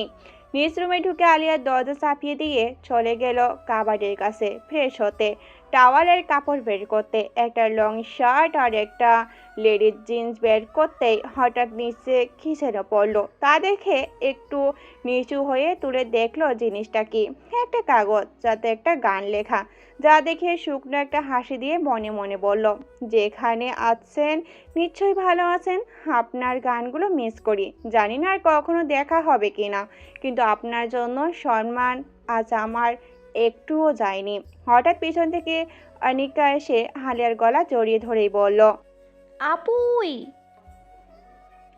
আলিয়া হঠাৎ এমন হওয়াতে কিছুটা চমকে যায়। তারপর অনিকার দিকে ঘুরে তাকায়। হানিকা বলে, আসলি তো 3 দিন পর, আমার কথা একটু মনে পড়ে না তোর? খুব রাগ করেছি আমি। এখন তাড়াতাড়ি আয়, মা খেতে ডাকছে। ওরে আমার কিউটি বাইরে, রাগ করে না। আপু কাজে অনেক ব্যস্ত থাকে, তুই যা, আমি ফ্রেশ হয়ে আসছি। আলিয়া বলে চলে গেল ওয়াশরুমে।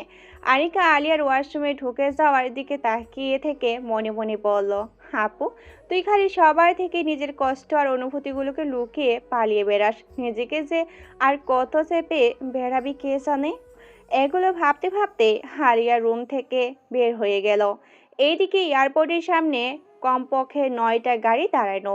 এয়ারপোর্টের দরজা দিয়ে বের হয়ে আসলো এক সুদর্শন যুবক, পিআর বডিগার্ড নিয়ে।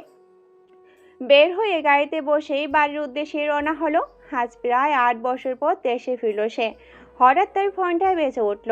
ফোন রিসিভ করে কানে ধরে ওপাশ থেকে যা বলল তা শুনে ফোন কেটে দিল। তারপর বাঁকা একটা হাসি দিয়ে বলল, I have come back, my fairy queen, to invite you back to the city of my love. পুরাতন এক গোডাউনের একটি কক্ষে বসে আছে একজন ব্যক্তি। পুরো গোডাউনটা অবৈধ জিনিসপত্র দিয়েই ভরা।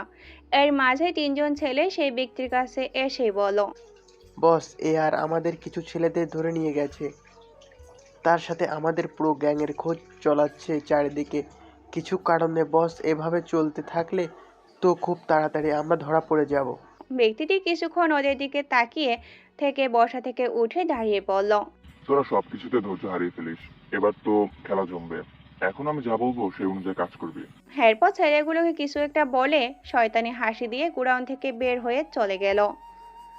খান বাড়ির গেট দিয়ে 9টা গাড়ি এক এক করে প্রবেশ করে। লোবানের রাজ অফ ডে থাকার কারণে বাসায় ছিল নিজের রুমে। গাড়ির শব্দ শুনে বারান্দায় যায় আর যে যাকে দেখে তাকে দেখে এক দৌড় দিয়ে রুম থেকে বের হয়ে সিঁড়ি দিয়ে নামতে নামতেই বলে, আম্মু ভাইয়া এসেছে। এই কথা বলে ড্রয়িং রুমে যেয়ে ভাইয়ের বুকে ঝাঁপিয়ে পড়ে। লোবানের আম্মু শারমিন আরা রান্নাঘরে মেয়েদের কাজের তদারকি করছিল। লোবানের কথাগুলো কানে যেতেই ড্রয়িং রুমে আসলেন তাড়াতাড়ি করে। এসে নিজের ছেলেকে দেখে অশ্রুসিদ্ধ নয়নে তাকিয়ে থাকে কিছুক্ষণ, তারপর কাছে যেয়ে বললেন, আমার বাবা এসেছে, আমার বাবা এসেছে বলে ছেলেকে জড়িয়ে ধরে কান্না করতে লাগলেন। কিছুক্ষণ পর শারমিন আরার ছেলে বলে উঠল, আম্মু, এমন রান্না করলে কিন্তু আমি আবার চলে যাব। কান্না থামাও আমার সোনা আম্মু। দেখো কতটা দূর থেকে জার্নি করে এসেছি, খুব ক্ষুধা লেগেছে। আমার জন্য কিছু খাবার রেডি করো, আমি ফ্রেশ হয়ে আসছি আর সবাই একসাথে বসে খাবো। ছেলের কথা শুনে শারমিন আরা ছেলেকে ছেড়ে একটু সরে দাঁড়িয়ে বলল, আগে বল, আর আমাকে ছেড়ে যাবি না তো দূরে? সত্যি বলছি, আর যাব না। বলে মাকে একটা মিষ্টি হাসি উপহার দিল। শারমিন আরা ছেলের মুখে মিষ্টি হাসি দেখে তিনিও একটু হাসি দিলেন, তারপর বললেন, যা রুমে যা, আমি তোর লাগেজগুলো মেয়েদের দিয়ে উপরে পাঠিয়ে দিচ্ছি। আগে ফ্রেশ হয়ে নিচে আয় বাবা। তারপর তিনি চলে গেলেন ছেলের জন্য আজ নিজ হাতে রান্না করতে। এরপর লোবানার ভাই লোবানাকে বলল, তাড়াতাড়ি রুমে আয়, কাজ আছে বনু, সন্ধ্যায় আমার আবার বের হতে হবে। বলেই উপরে চলে গেল। লোবানা ভাইয়ের যাওয়ার দিকে তাকিয়ে থেকে মনে মনে বলল, আমি আজ অনেক খুশি ভাইয়া, তুমি ফিরে এসেছো, তাই তার যে তোমায় বড্ড প্রয়োজন। এদিকে আজও সেই 10 বন্ধু এসেছে আলিয়ার কনসার্ট দেখতে। অনেকটা প্রিন্স ওদের জোর করে এনেছে, কারণ সে তো আর একা আসতে পারে না। সেদিন আলিয়ার ভিন্ন ভিন্ন রূপ তাকে বড্ড পুড়িয়েছে। এ কয়দিন শুধু একটাই কথা ভেবেছে, কি হতো যদি সেদিন আলিয়ার হাতটা না ছেড়ে দিত। আজ অন্তত আলিয়া এভাবে দহনে জলার পাথর হতো না। হঠাৎ কনসার্টে উপস্থিত সকলে এয়ার বলে চিৎকার করতেই প্রিন্স ভাবনার জগৎ থেকে বের হয়ে সামনে তাকায়। দেখতে পায় আলিয়া জাহির সহ গার্ডদের নিয়ে গাড়ি থেকে নেমে স্টেজের দিকে যাচ্ছে। প্রিন্স তা দেখে বন্ধুদের সামনেই বলে উঠল, আজও তেমনই আছেন মিস, শুধু পোশাক আর নিজে হয়তো পাল্টেছেন, কিন্তু আজও মাথার কাপড় আর মুখোশ ঠিকই আছে। ফয়সাল প্রিন্সের কথা শুনেই বলল, মামা, হীরা ফেলে দিয়েছো নিজ হাতে, এখন আর তাকিও না। এত চিন্তা, এত ভালোবাসতে, সেদিন নিয়ে পালাতে। প্রিন্স খালি শুনে দীর্ঘশ্বাস ছেড়ে সামনে কনসার্টের দিকে তাকিয়ে আছে। এইদিকে একজন যুবক ছদ্মবেশে ভিন্ন রূপে স্টেজের পাশেই দাঁড়িয়ে আছে, যাতে আলিয়া তাকে চিনতে না পারে। আর সে তার প্রিয় মানুষটার গান সরাসরি উপভোগ করতে চায়, তাই নিজেকে মাস্ক এবং কালো হুডির জ্যাকেটের দ্বারা আবৃত করে রাখছে, যাতে তাকে আলিয়া চিনতে না পারে। আলিয়া স্টেজে ওঠার আগে এক মিষ্টি পারফিউম সুগন্ধ তার নাকে এসে বাড়ি খায়, যার কারণে স্টেজে ওঠার 2 সিঁড়ি আগে সে থমকে দাঁড়ায় আর এদিক ওদিক তাকিয়ে কি যেন খুঁজতে যাচ্ছে, যা দেখে জাহিদ বলে উঠল, কি হলো ম্যাম, আপনি না মানে তুমি কি কিছু খুঁজছো? জাহিদের কথা শুনে আলিয়া ছল ছল চোখে তাকিয়ে শুধু মাথা নাড়ালো। জাহিদ জিজ্ঞাসা করলো, কি খুঁজছো বোন? আলিয়া আবারও জাহিদের দিকে তাকালো। এবার তার চোখ দিয়ে এক ফোঁটা অশ্রু গড়িয়ে পড়ল। তারপর বলল, এক পরিচিত পারফিউমের ঘ্রাণ পাচ্ছি জাহিদ ভাই, যে পারফিউমের ঘ্রাণ আমি আজ থেকে 8 বছর আগে পেতাম। মনে হচ্ছে সেই পরিচিত মানুষটা আমার আশেপাশেই আছে, কিন্তু এটা হয়তো আমার মনের ভুল, সে তো এই শহরেই নেই। জাহিদ আলিয়ার কথা শুনে বুঝলো আলিয়া কি বলতে চাইছে, কিন্তু ওর মাইন্ড ডাইভার্ট করতেই বলল, না তা বোন, এখানে আমি কোনো পারফিউমের ঘ্রাণ পাচ্ছি না। কত মানুষ দেখেছো, হয়তো তাদের ভিতর থেকে কোনো পারফিউমের ঘ্রাণ পাচ্ছ। এখন তাড়াতাড়ি উঠো তো, স্টেজে দেরি হয়ে যাচ্ছে। জাহিদের কথা বিশ্বাস করলো আলিয়া। তারপর ছোট্ট একটা দম নিয়ে স্টেজে উঠে গেল। পাশে দাঁড়ানো মাস্ক পরা যুবকটি জাহিদের দিকে কৃতজ্ঞ দৃষ্টিতে চাইল। তা দেখে জাহিদও মুচকি হেসে দিল। বলতে যে মনে হয়, বলতে তো বোধহয় না হৃদয়, কতটা তোমায় ভালোবাসি। চলতে গিয়ে মনে হয় দূরত্ব কিছু যে নয়, তোমারই কাছে ফিরে আসি। তুমি তুমি তুমি শুধু এই মনে আনাচে কানাচে, সত্যি বলো না কেউ কি প্রেমহীনা কখনো বাঁচে। তুমি তুমি তুমি শুধু এই মনে আনাচে কানাচে, সত্যি বলো না কেউ কি প্রেমহীনা কখনো বাঁচে। মেঘের খামে আজ তোমার নামে উড়ো চিঠি পাঠিয়ে দিলাম, পড়ে নিও তুমি মিলিয়ে নিও, খুব যতনে তা লিখেছিলাম। মেঘের খামে আজ তোমার নামে উড়ো চিঠি পাঠিয়ে দিলাম, পড়ে নিও তুমি মিলিয়ে নিও, খুব যতনে তা লিখেছিলাম। এতক্ষণ চোখ বুজে হ্যাক মনে গান গাইছিল আলিয়া। গান গাওয়া শেষ হতে চোখ খুলে আলিয়া। সামনে তাকে দেখে উপস্থিত সকলে আলিয়ার গান শুনে হাততালি দিচ্ছে। এমন হৃদয় স্পর্শ গান সবার চোখে অশ্রু ঝরাতেই বাধ্য। এর ভিতর সবাই একসাথেই বলে উঠল, আজ একটা সুন্দর বোন ফুরফুরে করে এমন গান শুনতে চাই। কিন্তু আলিয়া বলল, উপস্থিত শ্রোতাবৃন্দ, আজ আমার হাতে সময় খুব কম, আর একদিন অন্য কোনো অনুষ্ঠানে শোনাবো। কিন্তু উপস্থিত সকলে আজ খুব জোর করছে আরেকটা গান গাইতে। তাই আলিয়া বাধ্য হয়ে আরেকটা গান শুরু করলো, যা শুনে মাস্ক পরা ছেলেটি চমকে উঠল। बदले में तेरी जो खुदाए खुद भी ते, जन्नते सच कहूँ छोड़े दो, तुमसे ज्यादा मैं पहचानूं तुमको, बस मैं अपना मानूं तुमसे खुद के अपना मानूं माहिया, वास्ते जा भी दूं मैं गवाए माँ भी दूं, किस्मतों का दिखा मोड़े दो, तेरे अलावा कोई भी ख्वाहिश नहीं है बातें दिल में, कदम उठाओ जहाँ भी जाओ तुझी के साथ में लिए, तेरे अलावा कोई भी ख्वाहिश नहीं है बातें दिल में, कदम उठाओ जहाँ भी जाओ तुझी को साथ में लिए, बदले में तेरी जो खुदाए खुद भी दे, जन्नते सच कहूँ छोड़े दो। এই গানটি ছিল আলিয়ার জীবনের প্রথম গান, যা গিটারের সুর তুলে কেউ একজন তাকে শিখিয়েছিল। আজ কেন যেন ইচ্ছা করলো এই গানটা গাইতে, তাই গাইলো আলিয়া। আলিয়া গান গাওয়া শেষে স্টেজ থেকে নামবে এমন সময় তার মনে হলো কি যেন সে দেখেছে। তাই আবার সে সামনে তাকালো।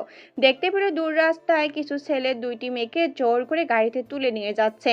তা দেখে গেল আবার আলিয়ার মাথার তার ছিঁড়ে। এক দৌড়ে স্টেজ থেকে নেমে বাইকের কাছে যেতে লাগলো। তা জাহিদ দেখে আলিয়ার পিছু পিছু গেল। আলিয়া বাইকে ওঠার আগে আলিয়ার কাছে পৌঁছে গেল। তারপর জানতে চাইলো কি হয়েছে। আলিয়া বলল, জাহিদ ভাই, ব্লুটুথটা অন রেখো প্লিজ, আর গার্ডদের নিয়ে জলদি আমার পিছে আসো, সময় কম। বলেই বাইকে উঠে বাইক স্টার্ট দিয়ে চলে গেল। আলিয়া যেতেই মাস্ক পরা ব্যক্তি এসে জিজ্ঞাসা করলো, কি হয়েছে জাহিদ? জাহিদ শুধু তার দিকে তাকিয়ে পড়ল। মনটা বড় কুড়াচ্ছে, বড় কোনো বিপদ হওয়ার আগে কিছু কর। তার যে তোর আলিয়ার উপর নজর পড়েছে। জাহিদের কথা শুনে জাহিদকে কিছু ইশারায় বুঝিয়ে বের হয়ে যায় আর একটা বাইক নিয়ে।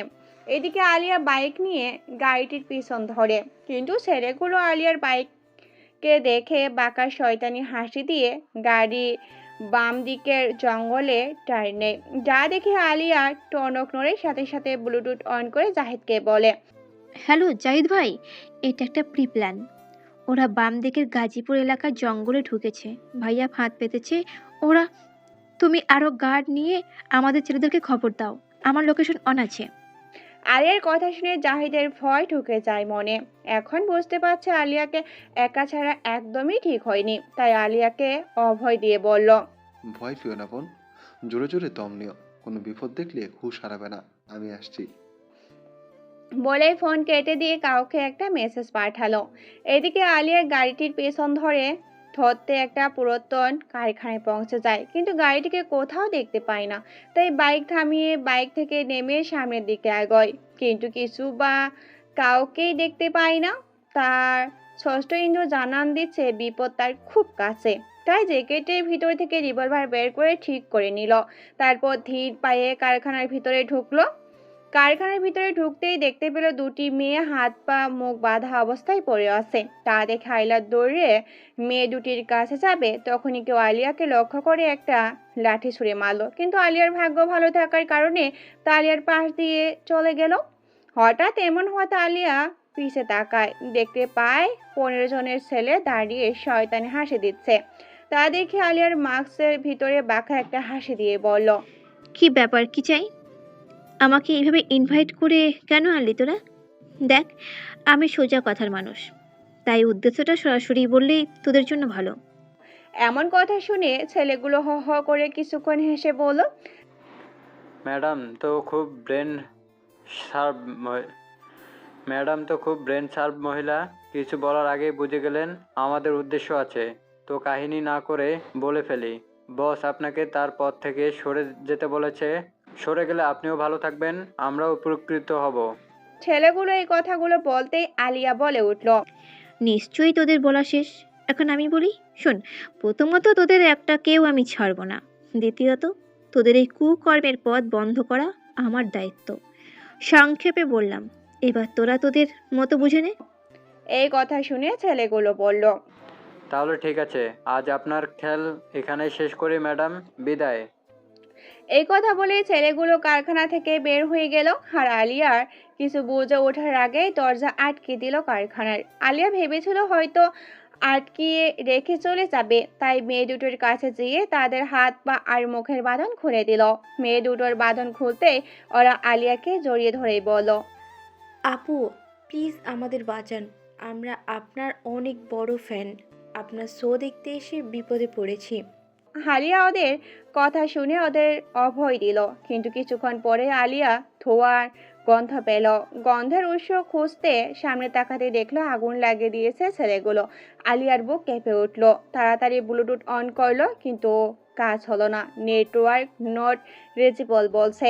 আলিয়া এবার বুঝতো হয়তো আজ তাকে মারার প্ল্যান করেই এখানে আনা হয়েছে, কিন্তু মেয়ে দুটোকে তো বাঁচাতেই হবে।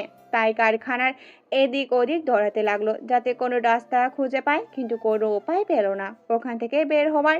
এদিকে আগুনের ধোঁয়াতে কারখানার ভিতরে মেয়ে দুটো সহ আলিয়ার অনেক সমস্যা হচ্ছিল। ধোঁয়ার কারণে ওদের শ্বাসকষ্ট শুরু হলো, আর আলিয়া যেহেতু আগে থেকেই অসুস্থ ছিল, তাই ওর সমস্যা আরও বেশি হলো। অতিরিক্ত ধোঁয়ায় আলিয়ার শ্বাস নিতে না পেরে হাঁটু ভেঙে নিচে বসে পড়ে, আর চোখের সামনে সব কিছু ঝাপসা হয়ে আসে। ঠিক সেই সময় খুব জোরে একটা শব্দ হয়। সেই দিকে ঝাপসা চোখে তাকিয়ে বুঝতে পারে আলিয়া কেউ কারখানার দরজা ভেঙে ফেলেছে, আর কেউ আলিয়ার দিকে ছুটে আসছে। আলিয়া নিচে কাত হয়ে পড়ে যাওয়ার আগে কেউ তাকে ধরে ফেলে। আলিয়া জোরে জোরে একটা শ্বাস টেনে তাকে আধো চোখ খুলে দেখার চেষ্টা করে, কিন্তু সামনের মানুষের চেহারা ঝাপসা চোখ হলেও বুঝতে পারে। তাই জ্ঞান হারানোর আগে আলিয়া বলে ওঠে, ওরহান। আলিয়ার উত্তরের ফ্ল্যাটে আলিয়ার কক্ষে বসে আছে 3 জন মানুষ, কারো মুখে কোনো কথা নেই। আলিয়ার অক্সিজেন মাস্ক ঠিক করে হাতে 3টা ইঞ্জেকশন পুশ করে লুবানা, তারপর বলে উঠল, আমি ওর চেক আপ করে যেটুকু বুঝলাম, অতিরিক্ত টেনশন আর ওখানকার ধোয়ার জন্য সেন্সলেস হয়ে গেছে। Nothing serious.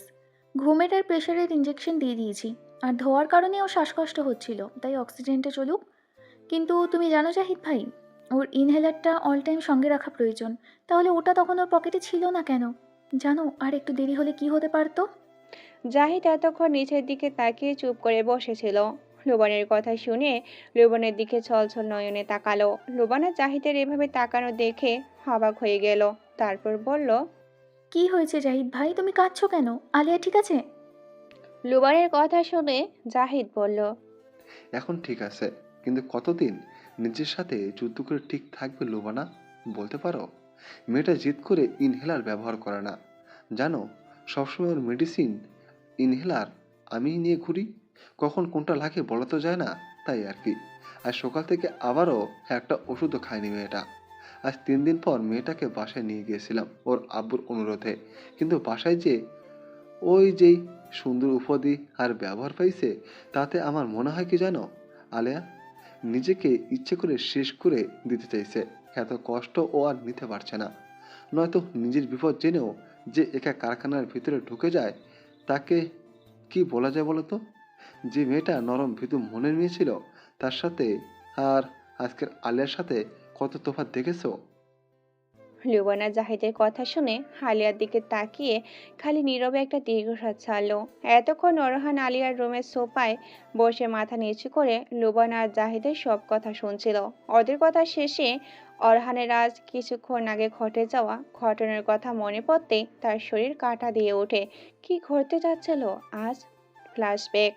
আলিয়াকে যখন ফোন দিয়ে পাওয়া যাচ্ছিল না, তখন জাহিদ অরহানকে ফোন দেয়। অরহান তখন বলে, জাহিদ, আলিয়া নেটওয়ার্কের বাইরে, কিন্তু আমি যদি ভুল না করি তাহলে আমার সামনে একটা কারখানা দেখা যাচ্ছে। হয়তো ওটার ভিতরে আলিয়া আছে, ওটার বাইরে কিছু ছেলে দাঁড়িয়ে আছে। তুই তাড়াতাড়ি আমার সেন্ড করা লোকেশনে আয়। আমার 5 মিনিট লাগবে, তুই ততক্ষণ একটু আড়ালে দাঁড়া। আলিয়া অনেক স্ট্রং মেয়ে, টেনশন করিস না। বলে ফোন কেটে দেয় জাহিদ। অরহান ফোনটা পকেটে ঢোকাতেই দেখতে পায় ছেলেগুলো কারখানার চারপাশে কেরোসিন ঢালছে। তা দেখে অরহানের বুক কাঁপতে শুরু করে। অরহান কিছু বুঝে ওঠার আগেই ছেলেগুলো কারখানায় আগুন লাগিয়ে দেয়। তা দেখে অরহান আড়াল থেকে বের হয়ে রেগে চিৎকার করে রিভলভার বের করে হ্যাক এক করে ছেলেগুলোর পায়ে শুট করতে থাকে। কিন্তু এতজন ছেলের সাথে একটা রিভলভার দিয়ে কি লড়াই করা যায়? রিভলভারের গুলি শেষ হতেই বাকি ছেলেগুলো ওর দিকে তেড়ে আসতে থাকে। কিন্তু ভাগ্যক্রমে ততক্ষণে জাহিদ ও ওর বডি বিল্ডার গার্ডেন নিয়ে বংশের সবগুলোকে ধরে ফেললেও একটা হাত ফক্সে পালায়। অরহান আর কোনো দিকে না তাকিয়ে জাহিদকে বলে, আমার আলিয়া ভিতরে। জাহিদ, দরজা ভাঙতে হবে। জাহিদের এতক্ষণে হুঁশে এসে পিছনে তাকাতেই দেখে আগুন। অরহান কোনো দিকে না তাকিয়ে পাশে থেকে ইট নিয়ে দরজার তালা ভেঙে ভেতরে ঢুকে দেখে আলিয়া হাঁটু গেড়ে বসে টুলছে। চারপাশে আগুনের ধোঁয়াতে শ্বাস নিতে কষ্ট হচ্ছে। তা দেখে আলিয়া পড়ে যাওয়ার আগেই দৌড়ে গিয়ে অরহান আলিয়াকে নিজের বাহুডোরে আবদ্ধ করে। এতক্ষণে যেন অরহানের প্রাণ ফিরে পায়। পরে তাড়াতাড়ি আলিয়া সহ লেডি গার্ড দিয়ে আলিয়ার সঙ্গে মেয়ে দুটোকে বের করে আনে সেখান থেকে। এইদিকে খানবাড়িতে শারমিনারা বসে আছেন ড্রয়িং রুমের সোফায়। সেই কখন ছেলে মেয়ে দুটো বের হলো, এখনো আসছে না। বারবার ফোন দিচ্ছে, ধরছেও না। এখন তার খুবই টেনশন হচ্ছে। কি যে সুখ পায় ছেলে মেয়ে দুটো তাকে টেনশনে ফেলে। হঠাৎ কলিং বেল বাজতেই তিনি মেয়েটকে বলল দরজা খুলতে। মেয়ের দরজা খুলতেই অরহানের পিয়ে ভিতরে এলো। তা দেখে শারমিনা বেগম বলল, তুমি এত রাতে এখানে? ওরা দুই ভাই বোন কোথায়? পিয়ে নাজিম বলল, ম্যাডাম, স্যার একটা মিটিংয়ে ক্লায়েন্টদের সাথে কাজে গেছে, হঠাৎ করে আর কি। আর লুবানা ম্যামের ইমার্জেন্সি ওটি পড়ে গেছে, তাই আজ রাতে তারা বাসায় ফিরতে পারবে না। ফোন ধরতে পারবে না বলে আমাকে পাঠিয়েছে আপনাকে খবরটা দিতে, নয়তো আপনি টেনশন করবেন। শারমিনা ছোট্ট একটা নিঃশ্বাস ছেড়ে সোফা থেকে উঠে সিঁড়ি দিয়ে উপরে চলে গেলেন। তা দেখে নাজিম হাঁপ ছেড়ে বাঁচত। মনে মনে বলল, যাক বাবা, স্যারের মুখস্থ করে দেওয়া কথাগুলো বলতে পারছি। যাক, দিন দিন আমিও বুদ্ধিমান হয়ে যাচ্ছি। দেখতে হবে না বিয়ে টাকা। এরপর নাজিম বের হয়ে গেল খানবাড়ি থেকে। অরহান এতক্ষণ সোফায় বসে বসে কিছুক্ষণ আগে ঘটে যাওয়া ঘটনাগুলো মনে করছিল। হঠাৎ মাথা উঠিয়ে লুবানা আর জাহিদকে উদ্দেশ্য করেই বলে উঠল, তোরা এই জন্য ওকে বাসায় নিতে দিলি না, কিন্তু এভাবে একা একা থাকা ওর জন্য ঠিক হবে না। যে কোনো সময় অসুস্থ ফিল করলে তখন ওকে কে সামলাবে? জাহিদ একটা দীর্ঘশ্বাস ছেড়েই বলল, কথা দিয়েছিলাম তোকে, তোর আমানতকে তোর অবর্তমানে সামনে রাখবো। কিন্তু সামনে রাখতে যে কি হয়েছে জানিস? ওর বড় ভাইয়ের জায়গা নিয়ে নিয়েছি। আমি থাকি মাঝে মাঝে ওর খেয়াল রাখতে, কারণ আমার হারানো বোনটা যদি ওর মাঝে আবার খুঁজে পাই, দোষ কি বল? তাই বড় ভাই হয়ে বোনের সেবা নিজে তো আছি। সব থেকে বড় কথা, লোবনাও কম কিছু করে না, অনেক হেল্প করে। এভাবে আমরা দুইজন ওকে সব রকম সাপোর্ট দেই। অরহান কিছু অরহান কিছুক্ষণ কিছু একটা ভেবে নিচে ফ্লোরের দিকে তাকিয়ে বলে উঠল, তোরা আমার কাছ থেকে অনেক কিছু হয়তো লুকিয়েছিস। আমি জানতে চাই কি আছে এমন সত্য আমার আলেয়ার জীবনে যা ওকে কষ্ট দিয়েছে। নিশ্চয় খালি প্রেমিক হারানোর ব্যথা ও আগুনের সাথে খেলেলে না, কিছু একটা আছে যা ওকে ডিপ্রেশনে নিয়ে গিয়েছে। আমি নিশ্চয় তোরা দুজন তা জানিস। অরহান এ কথা বলে ওদের দিকে তাকায়। হঠাৎ এমন প্রশ্নের সম্মুখীন হয়ে জাহিদ লোবনা দুজনে হকচকিয়ে অরহানের দিকে তাকিয়ে থাকে। অনেকক্ষণ পার হওয়ার পর যখন লোবানা আর জাহিদের কাছ থেকে যখন কোনো উত্তর আসে না, তখন আবার অরহান বলে ওঠে, তোরা জানিস আমি ওকে অনেক ভালো করে চিনি, কিন্তু আমার এই চেনার মাঝে নিশ্চয়ই কোনো খ্যাত আছে, যার ফলে আমি কিছু একটা বিষয় জানি না। প্লিজ আমাকে জানা, কি এমন কষ্ট আমার অবুঝ পাখির? কেন আমার অবুঝ পাখি ফ্যামিলি থাকতেও ছন্ন ছাড়া হয়ে যায়, ঘুরে বেড়ায়? কেন আজ সে এ আর হিডেন পারসন? যদি জাহিদ লোবানা দুজন দুজনের দিকে তাকিয়ে তারপর অরহানের দিকে তাকালো। তারপর একটা দীর্ঘশ্বাস ছেড়ে লোবানা বলল, জানতে চাও ভাইয়া? তার আগে কথা দাও, তুমি আলিয়াকে কোনোদিন বুঝতে দিবে না তুমি ওর জীবনের বিরাট দুর্ঘটনা সম্পর্কে অবগত। আর আমার আলিয়াকে আজ যেমন বুকে আগলে বাঁচিয়ে এনেছো, তেমন সারা জীবন তুমি ওকে বুকে আগলে রাখবে আর একটা স্বাভাবিক জীবনে ফিরতে সাহায্য করবে। অরহান নোবানের কথা শুনে সোফা থেকে উঠে বসে আলিয়ার পাশে এসে বসে আলিয়ার হাত ধরে বলে, এবার ফিরে এসেছি অবুঝ পাখিকে আপন করে রানীর সিংহাসনে বসাতে। ব্ল্যাক আন্ডার ওয়ার্ল্ড কিংয়ের কুইন হিসাবে এই আগুন কন্যাকে চাই। কথা দিলাম আমার হবু কুইনকে ছুঁয়ে কষ্টগুলো সব ভুলিয়ে দিব নিজের অবাধ্য অপ্রকাশ্য ভালোবাসা দিয়ে। অরহান ঘুমন্ত আলিয়ার দিকে তাকিয়ে আছে। তা দেখে লোবানা বলে উঠল, একটা 8 বছরের শিশু কি বোঝে বলতে পারো ভাইয়া? হঠাৎ এমন কথা শুনে অরহান অবাক হয়ে লোবানের দিকে তাকায়। জাহিদ তখন মাথা নিচু করে আছে, কারণ আজ অরহান তার প্রিয়সীর জীবনে যে সত্যি কথা জানতে চলেছে তা খুব কষ্টদায়ক। তারপর লোবানা বলল, ও ছোটবেলা থেকেই অনেক কিউট বেবি ছিল ভাইয়া। এই কিউট হওয়াই ওর জীবনের কাল ভাইয়া। ছোট থেকেই ওর কাজিনদের লোলুপ দৃষ্টি ওর উপর ছিল, কিন্তু কখনো কোনো কিছু করার সাহস পায়নি। ওর যখন 8 বছর বয়স, তখন ওর এক কাজিন বাসায় আসে বেড়াতে। কথার ছলেই ওকে একটা রুমে নিয়ে কিছু আপত্তিকর কথা আর কাজ করতে বলে, কিন্তু ও বোকা আর ভীতু ছিল বিধায় সেদিন সেখানে চিৎকার করে কান্না করে দেয় আর এক দৌড়ে আঙ্কেলের রুমে যেয়ে আঙ্কেলকে জড়িয়ে ধরে। কিছুই বোঝে নেই সেই দিন, কিন্তু ছোট্ট মাথাতে এইটুকু গেঁথে নিয়েছিল ওই ভাইয়াটা পচা। সেদিন ভাগ্যক্রমে বেঁচে যায় বড় রকম বিপদ থেকে।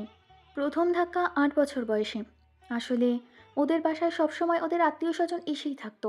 দ্বিতীয় ধাক্কা খায় আন্টির এক দূরসম্পর্কের আত্মীয় ছেলে বাসায় আসে। তখনও ওর সাথে একই ঘটনা ঘটতে যাচ্ছিল, কিন্তু সেই দিন আল্লাহ বাঁচান। এত সবের মধ্যে ও কোনো কিছু আন্টিকে বলতে পারতো না, কারণ কিছু বললেই আন্টি সবসময় ওকেই দোষারোপ করতো। তাই সবসময় ভয়ে চুপ থাকতো। নিজে থেকে সবসময় সতর্ক থাকতো ছোট বয়স থেকে। কাজিনরা বাসায় আসলে মিশতো, কিন্তু সবাই একসাথে যেখানে থাকতো সেখানে যেয়ে। এইভাবেই সময় যেতে থাকে। আলেয়াও বড় হতে থাকে। ও যখন ক্লাস 6-এ পড়ে, তখন ওকে আরবি পড়ার জন্য টিচার ঠিক করে দেওয়া হয়। কিন্তু কিছুদিন যাওয়ার পর সেই টিচার জানায় আলিয়াকে তার ভালো লাগে, কিন্তু আলিয়া তো তাকে ভাইয়ের নজরে দেখে, তাই তাকে রিজেক্ট করে দেয়।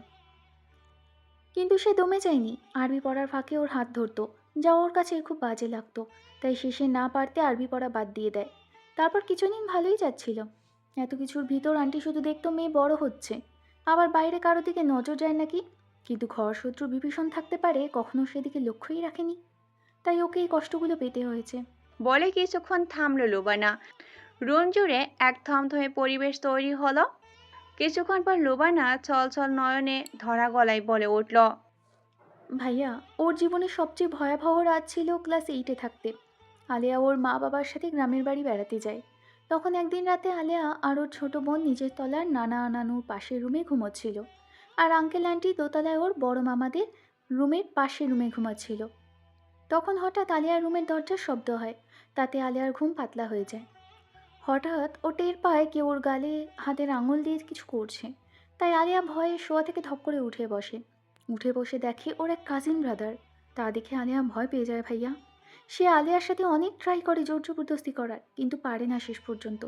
কারণ আলিয়া তার মেন পয়েন্টে লাথি মেরে ফেলে দিয়ে বলে, ভাইয়া আপনি যদি এই মুহূর্তে ঘর থেকে না বের হন তাহলে আমি চিৎকার করে সবাইকে ডাক দেব।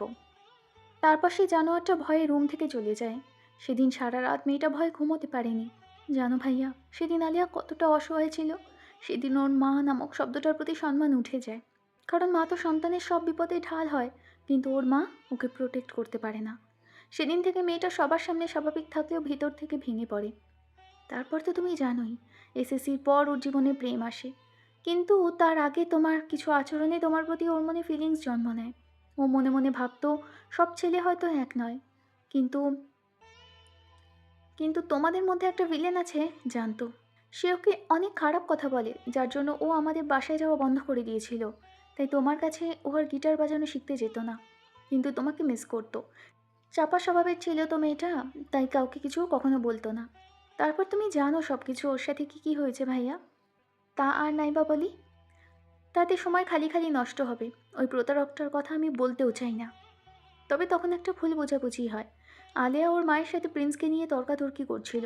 তখন আলেয়া আবেগে বলে ফেলে ওর জীবনে ঘটে যাওয়া ঘটনাগুলো। যা শুনে আন্টি কি বলেছিল জানো, এটা নাকি ওর সমস্যা। ওর সমস্যাগুলো আগে কেন বলেনি, এখন বলছে। এখন হয়তো ও মিথ্যাও বলতে পারে প্রিন্সের কাছে যাওয়ার জন্য। সেদিন আলিয়া সবচাইতে কষ্ট পেয়েছিল মায়ের কাছ থেকে। সেদিন থেকে তো 11 দিন ও রুম থেকে বেরই হয়নি। কিছু জিনিস আছে ভাইয়া, কিশোরী বয়সে মনে দাগ কাটলে তা থেকে বের হওয়া যায় না। তো ওর ক্ষেত্রেও বলতে পারো তাই হয়েছে। আন্টি ওর এসএসসির পর থেকে বিয়ে দেওয়ার জন্য উঠে পড়ে লেগেছে। এতে করেই ওর আরও মন মানসিক অবস্থা বিগড়ে গেছে। আন্টির ধারণা তার বিয়ে হয়েছে এসএসসির পর, তার মেয়েদেরও তাই হবে। কিন্তু আঙ্কেলের সাথে পেরে ওঠে না বিধায় ওদের 2 বোনের উপর ঝাল ওঠায়।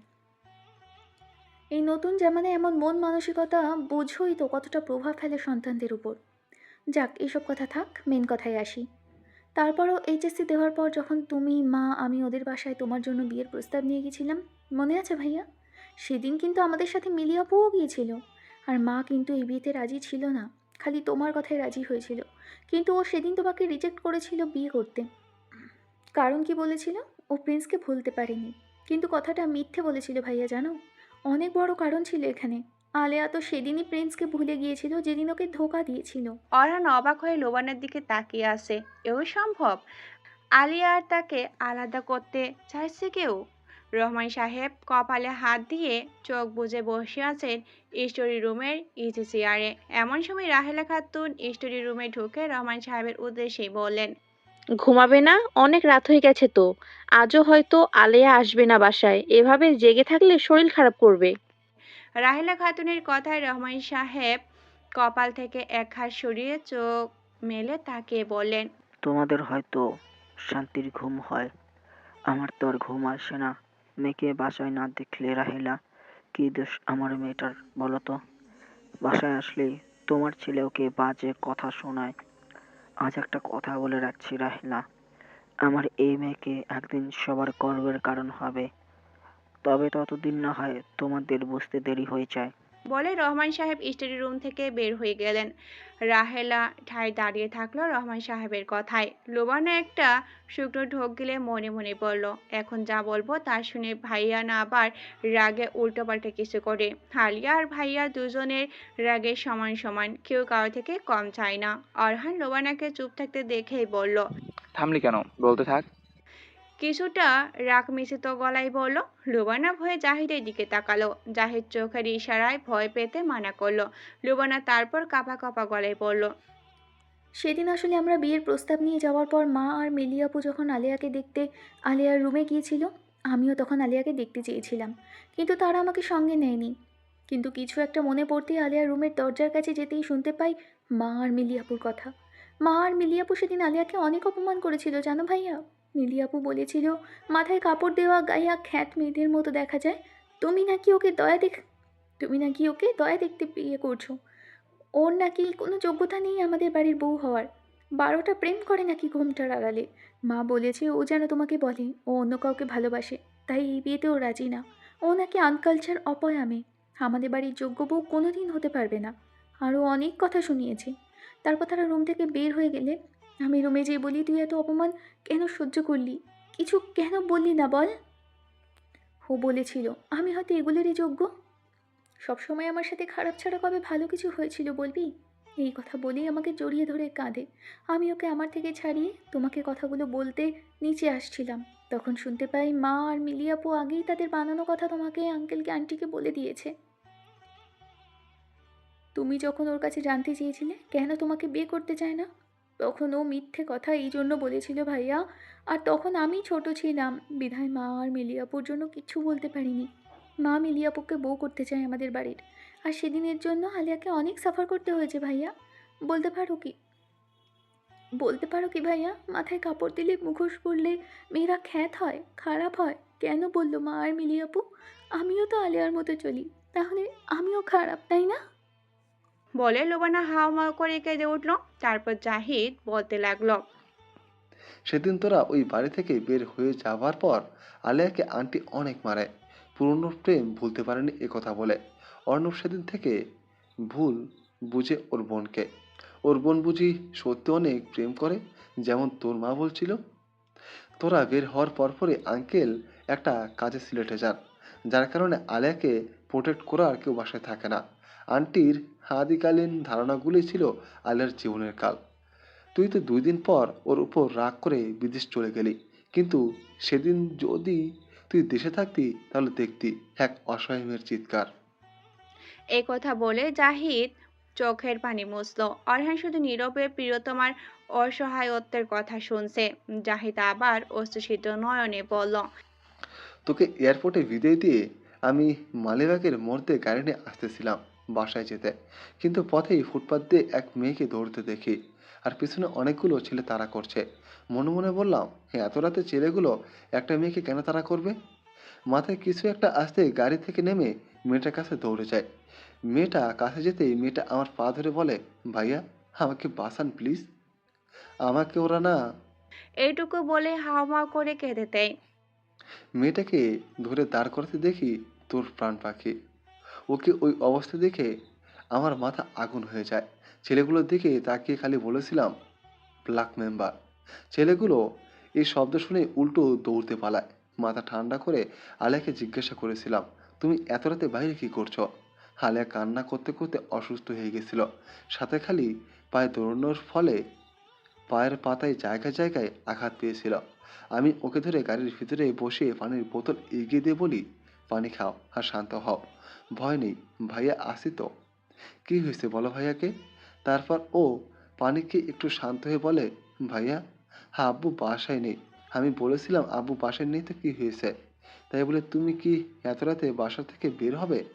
আলিয়া তখন কান্না করতে করতে বলেছিল, আমি এত রাতে বাসা থেকে বের হইনি তো, আম্মু বের করে দিয়েছে রাগ করে, বলেছে আমি নাকি তাদের মান সম্মান কিছু রাখিনি। লোবনার আম্মু ফোন দিয়ে বলেছে আমার জন্য নাকি সে ছেলে হারা হয়েছে, আমার কখনো ভালো হবে না, আমি নাকি ওরহান ভাইয়ের মাথা বিগড়ে দিয়েছি, তাই সে বিদেশ চলে গেছে। তাই আম্মু রাগ করে মেরে আমাকে বাসার থেকে বের করে দিয়েছে। আমি মেন গেটের সামনে বসেছিলাম, তখনই ছেলেগুলো এসে আমাকে বাজে কথা বলে ধরে নিয়ে যাচ্ছিল। আমি কোনো রকম দৌড়ে পালিয়ে এসেছি ভাইয়া, বলেই কাঁদতে থাকে। তাহলে বোস, কি হতে যাচ্ছিল একটা অসহায় বোকা মেয়ের সাথে? কথাগুলো বলে জাহিদ আগে ফুঁসতে থাকে। অরহান ছলছল নয়নে লোবানার দিকে তাকিয়ে থাকে। লোবানা কান্না করতে করতে মাথা নাড়িয়ে হ্যাঁ বলে। লোবানার পজিটিভ ইশারা পেতে অরহান হাওমাও করে কেঁদে উঠে হারিয়ার হাত ধরে। লোবানা সোফা থেকে উঠে এসে অরহানের কাঁধে হাত রেখে বলে, ভাইয়া শান্ত হও প্লিজ, তোমাকে এখন অনেক দায়িত্ব নিতে হবে। অরহান ছলছল নয়নে লোবানার দিকে তাকায়, কারণ তার বিশ্বাসই হচ্ছে না এই মেয়েটা ছোট থেকে এত কিছু সাফার করেছে। জাহিদ অরহানের দিকে তাকিয়ে হয়তো বুঝতে পারে অরহান কি ভাবছে, তাই বলে ওঠে, তুই কি যেন বলেছিলি? কেন আলিয়া এয়ার? কেন আমি আর লোবনা তোকে ও সম্পর্কে জানাইনি? প্রথমত, তুই যদি চোখ কান খোলা রাখতিস তবে আলিয়াকে হয়তো ওই দিন রাতে ওই অবস্থায় পড়তে হতো না। দ্বিতীয়ত, ভুল বুঝে ওকে রেখে লন্ডন চলে গেলি। আমি আর লুবানা তোকে অনেক অনুরোধ করেছি ফিরে আয়, কিছু বলার আগে ফোন কেটে দিয়েছিস। কিন্তু মানুষদের ঠিকই হালের খোঁজ রেখেছিস। একবার কি তোর মনে হয়নি আলিয়া এত একবারও কি তোর মনে হয়নি আলিয়া এত অসুস্থ, দিন দিন অন্যরকম হয়ে যাচ্ছে? আমি ওর কাছে যাই ওর সাপোর্ট হতে।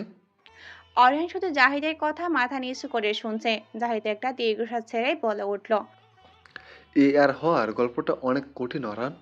সেদিন যখন ওকে ওই অবস্থায় পেয়ে ওর কথা শুনলাম তখন মনে হচ্ছিল মানুষের চিন্তাধারা এত নিচু হয় কি করে। তোর মা ওর মা, তারাও তো মেয়ে ছিল একদিন, ওইটুকুই তো মেয়ে। কি করে তোর মা ওকে এত খারাপ কথা বললো? আর কি করে বা আন্টি এত রাতে তার মেয়েকে এক একজনের উপর রাগ করে বাড়ির বাইরে আর কি করে বা আন্টি এত রাতে তার মেয়েকে একজনের উপর রাগ করে বাড়ির বাইরে বের করে দিল? আমি ওকে গাড়িতে বসিয়ে আঙ্কেলের ফোন নম্বর ওর কাছ থেকে নিই। তারপর আঙ্কেলকে ফোন দিয়ে সব ঘটনা খুলে বলি। তখন আঙ্কেল বলে তার আসতে আরও 2 দিন লাগবে, তাই ওকে বাসায় নিতে মানা করে, কারণ আঙ্কেলের ওপর পূর্ণ বিশ্বাস ছিল। তখন আমি বলি তাহলে আঙ্কেল এত রাতে ওকে কোথায় নিয়ে যাব? তখন আঙ্কেল এই ফ্ল্যাটের কথা বলেন। এই ফ্ল্যাট আঙ্কেল ওর নামে কিনেছিল, আর বলেন এখানে উনি একজন ওনার অফিসের মহিলা স্টাফ পাঠিয়ে দিচ্ছেন ওকে দেখে রাখতে আপাতত, আর ওর আম্মুকে একটু শিক্ষা দিতে চাইছিল। আমি তাই করি। 2টা দিন আলিয়া একদম নিস্তব্ধ হয়ে গেছিল। এদিকে আন্টি বাসায় কান্না করতে করতে ভেঙে পড়ে। তার মেয়ে হয়তো গেটের সামনে থেকে প্রেমিকের হাত ধরে পালিয়ে গেছে। কি সর্বনাশ করলো, বাড়ির বাইরে বের করে দিয়ে। আমি এসব শুনে হেসেছিলাম। হায় রে, কি মন মানসিকতা তার! মেয়ের যে বিপদ হতে পারে তা তার মাথায় নেই। আঙ্কেল 2 দিন পর আলিয়ার কাছে আসে, এসে আলিয়ার পাশে বসে মাথায় হাত রাখে, কিন্তু ও ছিল অনুভূতিহীন, শূন্য, চুপচাপ মাথা নিচু করে শুধু ফ্লোরের দিকে তাকিয়েছিল। আমি তখন আলিয়ার দিকে তাকিয়ে বোঝার ট্রাই করেছিলাম ওকে। আঙ্কেল যখন আলিয়া আলিয়া বলে অনেকক্ষণ ডাকলো, তারপর কোনো রেসপন্সও করেনি। তখন আমি আঙ্কেলকে ডাকলাম ড্রয়িং রুমে। আঙ্কেল বলেছিলাম আঙ্কেল, আপনার মেয়ে একটা মানসিক ট্রমার ভিতরে চলে গেছে। এত বড় ধাক্কা ও হয়তো নিতে পারেনি। আপনি যদি কিছু মনে না করেন একটা কথা বলি। সেদিন আঙ্কেল যেভাবে তাকিয়েছিল তাতে আমি বুঝেছিলাম একজন অসহায় বাবার বুকের ভিতরের হাহাকার, যে মেয়ের ওরকম অবস্থা মেনে নিতে পারছিল না। তার দিকে সেদিন তাকে বলেছিলাম, গত 2 দিন আগে আমি আপনার মেয়েকে বোন বলে নিজের এই হাতটা ভারিয়ে দিয়েছিলাম, আর বলেছিলাম ভাইয়া আসি তো, ভয় নেই। আমার এই দুনিয়াতে কেউ নেই আঙ্কেল। আজ থেকে যদি আমি আমার ছোট বোনটাকে আমার এই 2 হাতে আগলে রেখে দিতে চাই, সব ধরনের সাপোর্ট ওই জীবনে চলার পথের, আপনার কি কোনো আপত্তি আছে আঙ্কেল? আঙ্কেল সেদিন আমার এই 2 হাত ধরে কেঁদে দিয়েছিল আর বলেছিল, বড় ভাই যেহেতু হতে চাও, আমার মেয়েটাকে পরশ পাথর বানানোর দায়িত্ব নাও। আর সেদিনের পর থেকে আলিয়াকে আমি 2 হাতে গড়ে তুলেছি সমাজের আগাছাগুলোকে উপড়াতে। যদিও ওর আগ্রহটা বেশি ছিল। বাইরে দুনিয়াতে আলিয়া আমি শুধুমাত্র মালিক কর্মচারী পরিচয় বহন করি।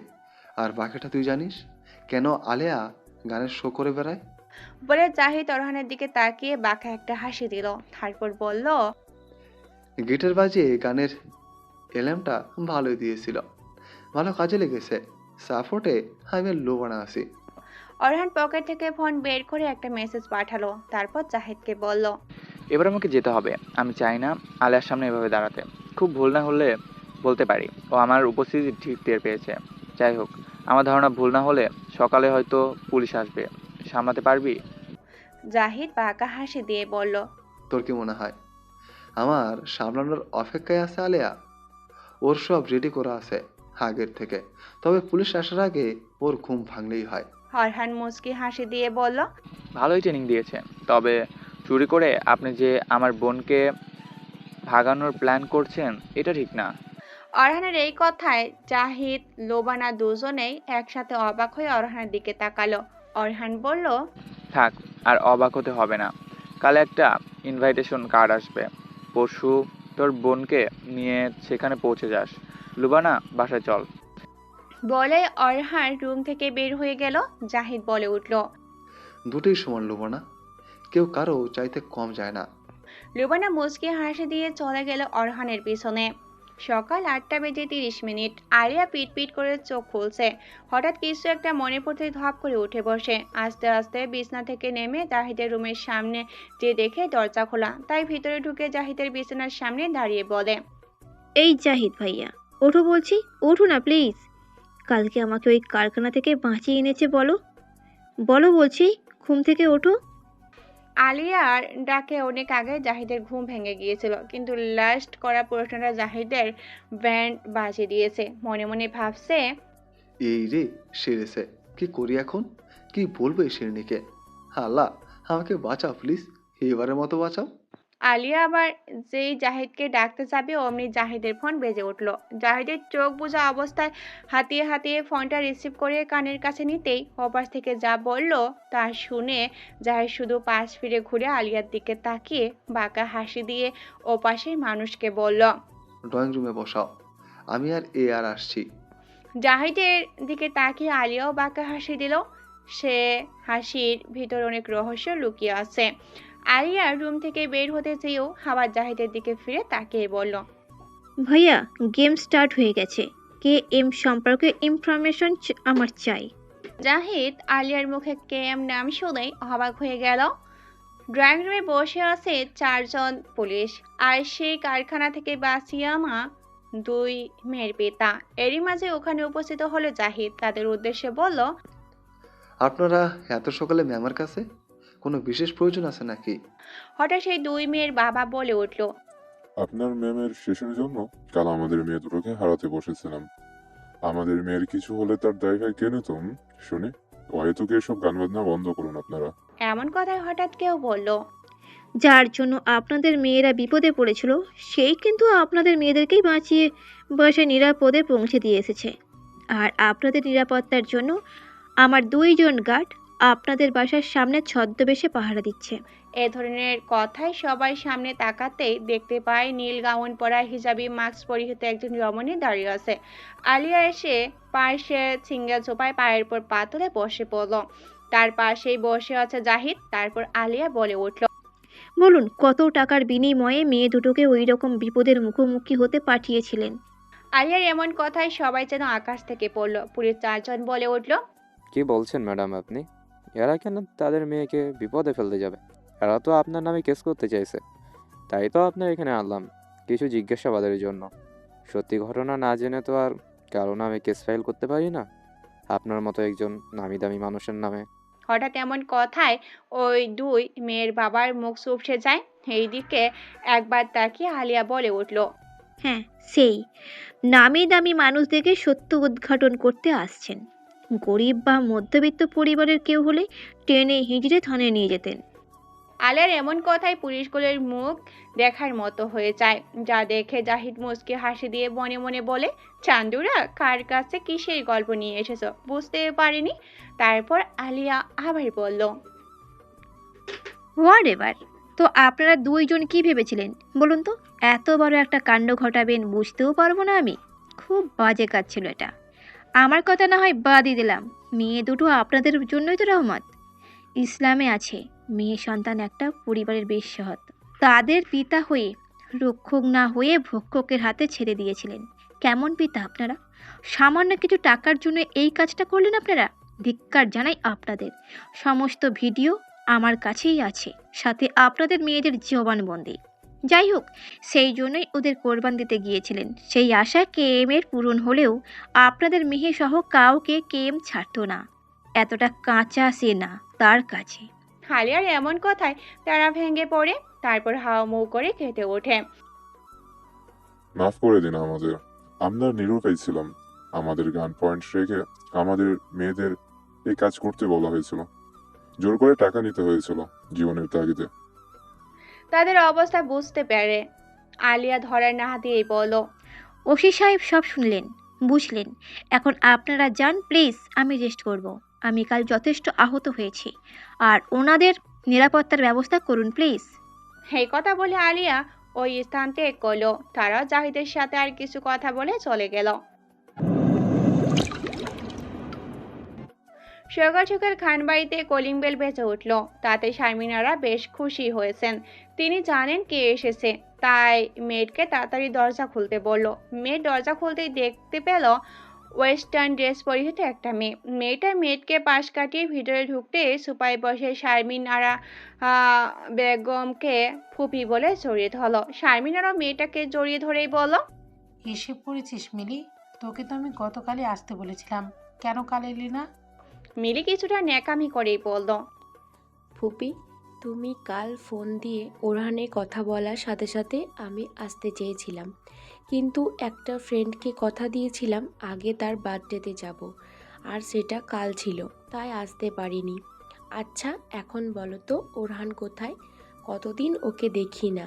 শারমিনারা আবার বলল, তোর ওরহাম ওপরে ঘুমাচ্ছে, কাল অনেক রাতে কাজ করে বাসায় ফিরেছে তো।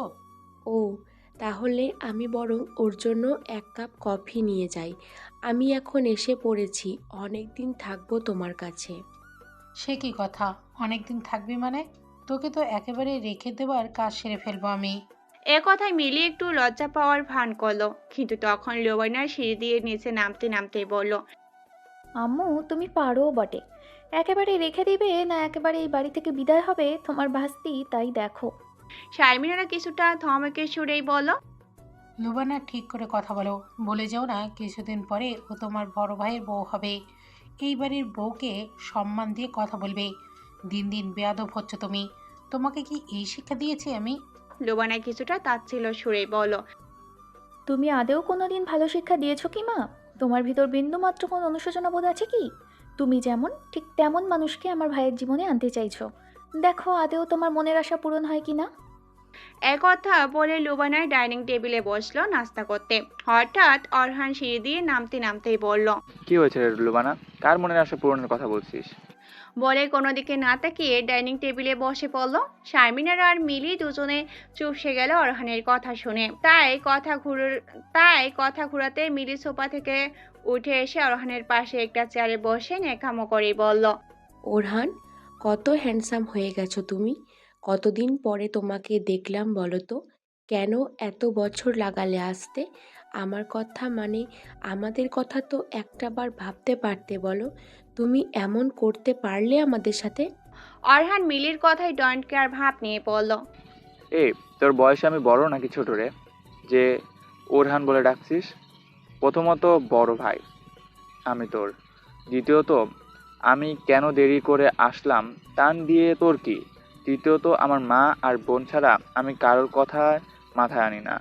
তুই কে রে, আর এত সকালবেলা তুই এখানে কি করছিস? অরহানের এমন কথায় মিলি অনেক অপমান বোধ করলো। অসহায় চোখে শারমিনার দিকে তাকালো।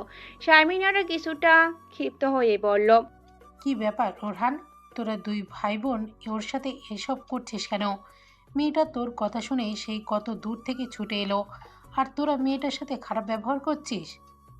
অরহান শারমিনার দিকে ভরু কুচকে তাকিয়ে বলল, ওকে কে বলেছে আমি এসেছি?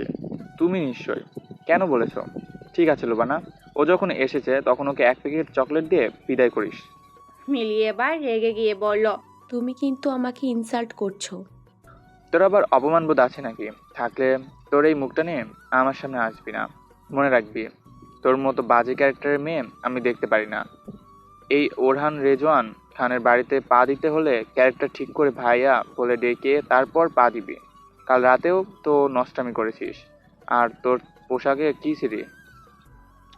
অরহানের এমন কথায় লোবানা মুচকি হাসছে ঠোঁট টিপে।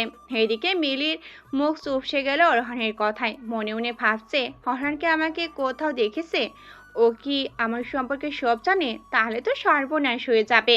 এদিকে শারমিনারা রেগে চিৎকার করে বলে উঠল, ওরহান, মুখ সামলে কথা বলো, কি যা তা বলছো মিলির নামে? ওর মতো ভদ্র ভালো মেয়ে দুটো পাবে না তুমি। যদি নিজের সম্মান বাঁচিয়ে রাখতে চাও আম্মু, তবে ভেবে কথা বলবে আমার সাথে। আমি চাই না তোমাকে কষ্ট দিয়ে কথা বলতে। তুমি অনেক খারাপ কাজ করেছো, সেসব আমার মুখ থেকে শুনতে না চাইলে চুপ থাকো। বলে ডাইনিং টেবিল থেকে উঠে বাইরে চলে গেল। শারমিনারা চুপ করে বসে রইল চোপায় ছেলে যাওয়ার দিকে তাকিয়ে, আর ভাবতে লাগলেন কি বলে গেল ছেলে তাকে। এদিকে প্রিন্স সহ তার বাকি 9 বন্ধু একই কোম্পানিতে চাকরি করে। আজ কোম্পানির এমডি আসতেছে, আজ সবাই কাজে খুবই ব্যস্ত। এরই মাঝে জাহিদ বলে উঠল, নে মামা, এমডি সাহেব পার্টি দিবেন কাল। অফিসের সব স্টাফদের ইনভাইট করেছেন বউ সহ। কাল নোয়াকে নিয়ে আসবে নাকি? হয়তো কারণ গতকাল গণ্যমান্য ব্যক্তি আসবে। নোভার তো এই ধরনের পার্টি অনেক পছন্দ। হ্যাঁ, নোভার ভালো লাগে। আচ্ছা প্রিন্স, তুই আলোয়ার শো দেখতে যাস, তা নোভাকে কখনো বলেছিস? আলেয়াকে নিয়ে খেলেছিস কিন্তু নোভাকে নিয়ে খেলতে যাস না। আলেয়াকে না হয় বিয়ে করিসনি, কিন্তু নোভাকে বিয়ে করেছিস। আর ও বেশি একটা সুবিধার মেয়ে না। প্রিন্স খালি রকির কথা শুনলো, কিছু বলল না, কারণ প্রকৃতির নিয়ম বড্ডই কঠিন, কাউকে ছাড় দেয় না, যার ফল আজ প্রিন্স পাচ্ছে। কাল রাতে ঘুমের ইনজেকশন প্রভাব আলিয়া রয়ে গেছে, তাই তো সকালে নাস্তার পরে একটু শুয়েছিল, কিন্তু কখন যে ঘুমিয়ে গেছে বলতেই পারছে না। জাহিদ এই সুযোগে মেয়েটকে সবকিছু বুঝিয়ে দিয়ে বাসায় চলে যায়, কারণ আলিয়ার সামনে থাকলে আবার প্রশ্ন করবে তাই। আলিয়া সেই ঘুম ভাঙলো বিকাল 4টার দিকে। উঠে ফ্রেশ হয়ে নিচে নেমে খাওয়া দাওয়া করে মেয়েটকে জাহিদের কথা জিজ্ঞাসা করলো।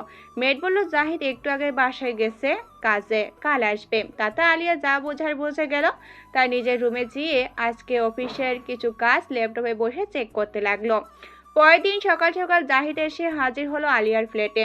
এসে আলিয়ার রুমের দরজা নক করতে আলিয়া বলল, কামিং। জাহিদ ভিতরে ঢুকে দেখলো আলিয়া অফিসের জন্য রেডি হচ্ছে, তাই বলল, এই শরীর নিয়ে অফিসে যাবে? কাল গেলে হতো না? না ভাইয়া, কাজ আছে।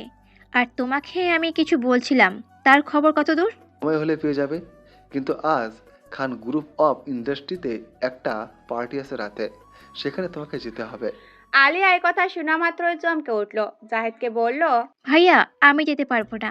জাহিদ আলিয়ার মুখে না শুনেই বলল, জানি কেন যেতে চাইছো না, কিন্তু আমি বলবো যাবে। আমার সাথে প্রয়োজন আছে, বোকামি করো না। সেখানে কেউ ইনভাইট করা হয়েছে, লাভটা তোমারই, ভেবে দেখো। জাহিদের কথায় আলিয়া রহস্যময় এক হাসি দিয়ে বলল, ওকে, আমি রাজি।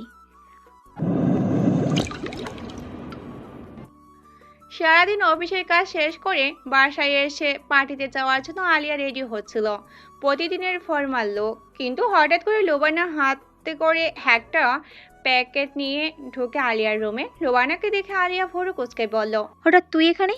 কেন, আমি কি আসতে পারি না? আসতে পারবি না কেন? আমি কি বলেছি আসবি না? কিন্তু হঠাৎ এই সময়, তাই বললাম আর কি। আসলাম, কোম্পানিতে পার্টি আর আমি যাব না তা কি হয়? তো ভাবলাম তুই আর আমি একই লুকে যাব, কিন্তু কালারটা ভিন্ন। যা ওয়াশরুম থেকে এই গাউনটা পরে আয়, তারপর আমি তোকে সাজিয়ে দিচ্ছি। আমি এসব পড়তে পারবো না, আমি যেটা পরে আছি সেটাই পরে যাব, প্লিজ। এটা জাহিদ ভাই পাঠিয়েছে, কারণ যার খোঁজে ওখানে যাচ্ছিস এই পোশাকে না যাওয়াই বেটার। প্লিজ বোঝার ট্রাই কর। লোবানের কথায় আলিয়া কিছুক্ষণ ভাবলো, তারপর লোবানের হাত থেকে প্যাকেটটা নিয়ে ওয়াশরুমে চলে গেল। তারপর লোবানা আলিয়া যাওয়ার দিকে তাকিয়ে মনে মনে ভাবলো, তোকে আজ যার মুখোমুখি হতে হবে তার সামনে তোকে ফরমাল লুকে নিতে চাই না রে, মাফ করে দিস। এইটুকু মিথ্যা বলতেই হতো।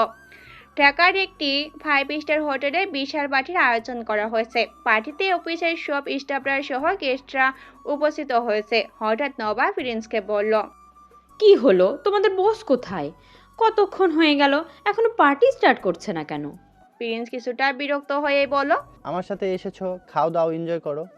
কে আসলো না তা তো দেখার দরকার নেই।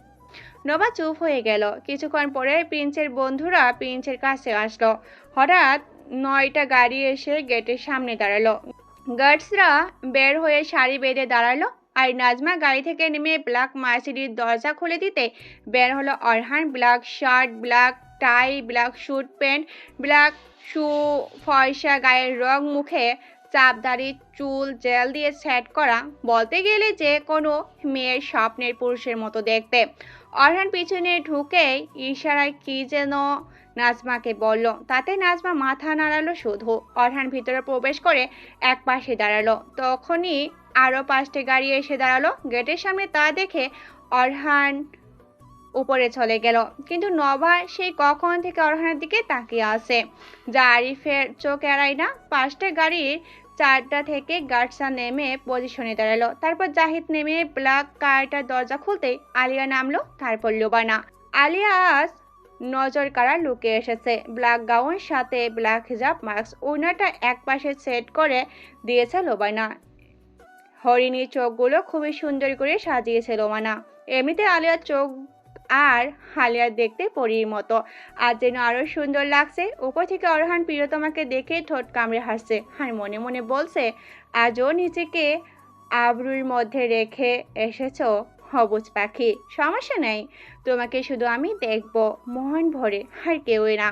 এইদিকে আলিয়াকে দেখে প্রিন্স সহ ওর বন্ধুরা শুকনো ঢোক গেল। এর ভিতরে নভা বলে উঠল, ও মাই গড, এয়ার! আমি তো বিশ্বাসই করতে পারছি না। এইদিকে আলিয়া ভিতরে ঢুকে একটু পাশে তাকাতেই থমকে যায় প্রিন্সকে দেখে। সাথে সাথে পাশে থাকা লোবানার হাত শক্ত করে ধরে। তাতে লোবানা আলিয়ার দিকে তাকায়, বুঝতে পারে আলিয়া কিছু একটা দেখে ব্যাড ফিল করছে। তাই আলিয়ার নজর অনুসরণ করতে প্রিন্সকে দেখে লোবানার রাগ সপ্তম আকাশে উঠে গেল। তাই লোবানা উপর দিকে তাকিয়ে কিছু একটা ইশারা করলো। এদিকে প্রিন্স আলিয়ার চোখের দিকে এক দৃষ্টি তাকিয়ে আছে। যা দেখে আলিয়া আরো বেশি আনইজি ফিল করতে লাগলো। হঠাৎ সব লাইট অফ হয়ে গেল। এতে আলিয়া লোবানার হাত আরো শক্ত করে ধরলো। শুধু স্টেজে একটা লাইটের আলো পড়তেই সেদিকে আলিয়া তাকালো, দেখলো কেউ গিটার হাতে পিছন ফিরে দাঁড়িয়ে আছে। গিটারের টুংটাং শব্দ করতে করতে করতে গেয়ে উঠলো, আরে যার কারণে ছাড়লাম আমি জগৎ ও সংসার, তবু আমার পাষাণ বন্ধু হইল না আমার। আমার দুঃখে কান্দে আকাশ, কান্দে রে জমিন, তবু এত নীরব হইয়া এত রে কঠিন। আরে যার কারণে ছাড়লাম আমি জগৎ ও সংসার, তবু আমার পাষাণ বন্ধু হইল না আমার। আমার দুঃখে কান্দে আকাশ, কান্দে রে জমিন, তবু এত নীরব হইয়া এত রে কঠিন। আলিয়া সামনের মানুষটিকে দেখে শকড হয়ে দাঁড়িয়ে আছে। আলিয়া যেন স্বপ্ন দেখছে। আলিয়ার এমন মনে হচ্ছে। গান গাওয়ার ভিতর আলিয়ার দিকে তাকিয়ে অরহান বুঝতে পারলো আলিয়া তাকে দেখে শক, তাই মুচকে একটা হাসি দিল, যা দেখে আলিয়া যেন আরো ভড়কে যায়। তোর মনের পিঞ্জিরায় তুই কারে দিলিস ঠাই, কারে এত করলি আপন পর করে আমায়। তুই ভালো থাকিস বন্ধু আমার, সুখে থাকিস রোজ, তোর স্বপ্নে আমি আসবো রোজই নিতেই তোর খোঁজ। তোর মনের পিঞ্জিরায় তুই কারে দিলিস ঠাই, কারে এত করলি আপন পর করে আমায়। তুই ভালো থাকিস বন্ধু আমার, সুখে থাকিস রোজ, তোর স্বপ্নে আমি আসবো রোজই নিতেই তোর খোঁজ। জলে নেবে জোনাকি দিয়ে যায় আলো, ওরে তুই ছাড়া কারে আমি কেমনে রাখি ভালো।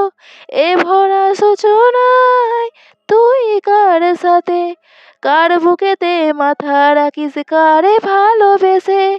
ফয়সাল প্রিন্সকে বলে, শেষ পর্যন্ত সামনাসামনি দেখা হয়েই গেল। দেখিস তোর বউ যেন ওর কাছে অটোগ্রাফ না চেয়ে বসে। কিন্তু একটা জিনিস খেয়াল করেছিস? বস আলিয়াকে এক নাগারে দেখে যাচ্ছে আর গান গাইছে। তাকে দেখে মনে হচ্ছে আলিয়া যেন তার পূর্ব পরিচিত। প্রিন্স শুধু ফয়সালের কথাই শুনলো, কিছু বলল না, কারণ সেই জিনিসটা অনেকক্ষণ আগেই লক্ষ্য করেছে। গান শেখে স্টেজ থেকে নেমে অরহান আলিয়ার কাছে যেয়ে বলল, nice to meet you miss এয়ার। কথাগুলো শুনে আলিয়া চুপ করে রইল, কি বলবে ভেবে পাচ্ছে না। এদিকে জাহিদ বেচারা ভয়ে আছে বড্ড। কখন যে আলিয়া ওকে রাগ দেখাবে কে জানে। তাই কথা না বলে আলিয়ার পাশে এসে দাঁড়ায়, কারণ আজ যা হতে চলেছে তা আলিয়ার সম্পূর্ণ অগোচরে। আলিয়াকে চুপ থাকতে দেখে অরহান আবার একটা বাঁকা হাসি দিয়ে বলল, এয়ার কি কথা বলতে জানে না? আলিয়া এবার অরহানের দিকে তাকায়, যেই তাকানোতে ছিল অনেক না বলা কথা। অরহান আলিয়ার এই তাকানো দেখে শুধু মুচকি হাসলো। লোবানা জাহিদ শুধু ওদের দিকে তাকিয়ে ঠোঁট টিপে হাসছে। তারপর অরহান সামনের দিকে তাকিয়ে বলে উঠল, ঠিক আছে, তাহলে আমি বলি, attention please all ladies and gentleman. আজ এখানে পাঠিয়ে শুধু রাখা হয়নি, আজ আমরা নতুন একটা কোম্পানির সাথে ডিল সাইন করব। আপনারা সবাই সিঙ্গার এয়ারকে চিনেন, কিন্তু এই গানের জগৎ ছাড়াও তার আর একটা পরিচয় আছে। আর সেই পরিচয়টা হচ্ছে তিনি এআরকে গ্রুপ অফ কোম্পানির মালকিন মানে অ্যাডমিন। একথা শুনে সবার ভিতরে একটা গুঞ্জনের সৃষ্টি হলো। আর এদিকে প্রিন্সের বন্ধুরা তো পুরোই শকড। কি শুনলো তারা? আলিয়া একটা কোম্পানির এমডি। একজন আরেকজনের দিকে তাকাতাকি শুরু করলো। হারিফ হঠাৎ প্রিন্স সহ বাকিদের উদ্দেশ্যেই বলে উঠল, ঠিক আছে, এই কেয়ার টাইপের মেয়েটা, আনস্মার্ট মেয়েটা নিজেকে প্রমাণ করে দিয়েছে। তুই ওর যোগ্য ছিলি না রে। প্রিন্স আজ বাঘারা। এদিকে এমন কথায় আলিয়া একটা ঝটকা খেল। মনে মনে আলিয়া ভাবলো, ডিল খান গ্রুপের সাথে? কই, সে তো জানে না। তাহলে কি জাহিদ ভাইয়া এইসব করেছে? আলিয়া জাহিদের দিকে কটমট করে তাকালো। জাহিদ আলিয়ার তাকানো দেখে শুকনো ঠক গেল। লোবানা আলিয়ার অমন তাকানো দেখে আলিয়ার কানের কাছে ফিস ফিস করে বলে উঠল, আলিয়া, হচ্ছেটা কি? এখানে অনেক মানুষ আছে, আর যা হচ্ছে ভাইয়া তোর ভালোর জন্য করছে, প্লিজ শান্ত থাক। আলিয়া শুনে লোবানার মুখের দিকে তাকিয়ে কিছু বলল না, কারণ আলিয়ার গত 8-9 বছরের জীবনে লোবানা আর জাহিদের অনেক অবদান রয়েছে, তাই বিনা শর্তে ওদের যে কোনো শর্ত মেনে নেয় আলিয়া। অরহান সবার উদ্দেশ্যে আবার বলে উঠল, আমি আমার পিতার মৃত্যুর পর একজনকে পিতার সমতুল্য সম্মান করি, আর তিনি হচ্ছেন চৌধুরী গ্রুপের অ্যাডমিন রহমান চৌধুরী। তাই আমি তাকে স্টেজে এসে বসতে অনুরোধ জানাচ্ছি। আমি চাই ডিলটা সাইনের সময় আপনি আমার পাশে থাকুন। আলিয়া হঠাৎ কথা শুনে পাশ ফিরে অরহানের দিকে তাকায়। মনে মনে ভাবে, আব্বু কি এখানে ইনভাইট করা হয়েছে? অরহান আলিয়ার তাকানো দেখে ঠোঁট কামড়ে হেসে আলিয়ার দিকে একটু চোখে ফিস ফিস করে বলে, অনেক চোখ দিয়ে গিলে খেয়েছো, এখন স্টেজে চলো। তোমার বাবা তোমার জন্য এসেছেন, আমার জন্য নয়। অরহানের কথা শুনে আলিয়ার চোখ ছলছল করছে। তারপর সামনে তাকাতেই দেখে আলিয়ার বাবা আলিয়ার সামনে দাঁড়িয়ে। বাবার দিকে কিছুক্ষণ তাকিয়ে থেকে স্টেজে উঠে জাহিদের টেনে দেওয়া চেয়ারে বসে। আলিয়ার এক পাশে অরহান আর এক পাশে আলিয়ার আব্বু। অরহান প্রথমে একটা ফাইলের কিছু কাগজে সাইন করে তারপর আলিয়ার দিকে এগিয়ে দেয়। আলিয়া ফাইলটা নিয়ে একবার জাহিদের দিকে তাকিয়ে জাহিদ চোখের ইশারায় ওকে ভরসা দেয়।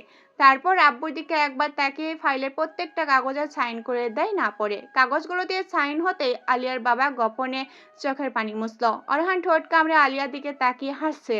জাহিদ আর লোবানা হাফ ছেড়ে বাঁচল। এদিকে ডিল সাইন হতেই সবাই হাততালি দিচ্ছে, আর অন্যদিকে প্রিন্স নিজের অজান্তেই রাগে ফুটছে। ডিল সাইন করে একটা টেবিলে আলিয়া বসেছিল। আলিয়ার পাশে 4 জন গার্ড, আর একটু দূরে জাহিদ আর অরহান দাঁড়িয়ে কি যেন কথা বলছে। লুবানা ওয়াশরুমে গেছে। হঠাৎ আলিয়ার সামনে একটা চেয়ার টেনে কে যেন বসলো 2 জন গার্ড সহ। আলিয়া সেদিকে তাকাতেই সামনে বসা ব্যক্তি বলে উঠল, হ্যালো, আই অ্যাম। আর বলতে পারল না, তার আগে আলিয়া শান্ত কণ্ঠে বলে উঠল, কায়সার মির্জা ওরফে KM, রাইট? সামনে বসে কাউসার মির্জা থতমত খেয়ে আলিয়ার দিকে তাকিয়ে রইল অবাক দৃষ্টিতে। তা দেখে আলিয়া মাস্কের আড়ালে রহস্যময় হাসি দিল।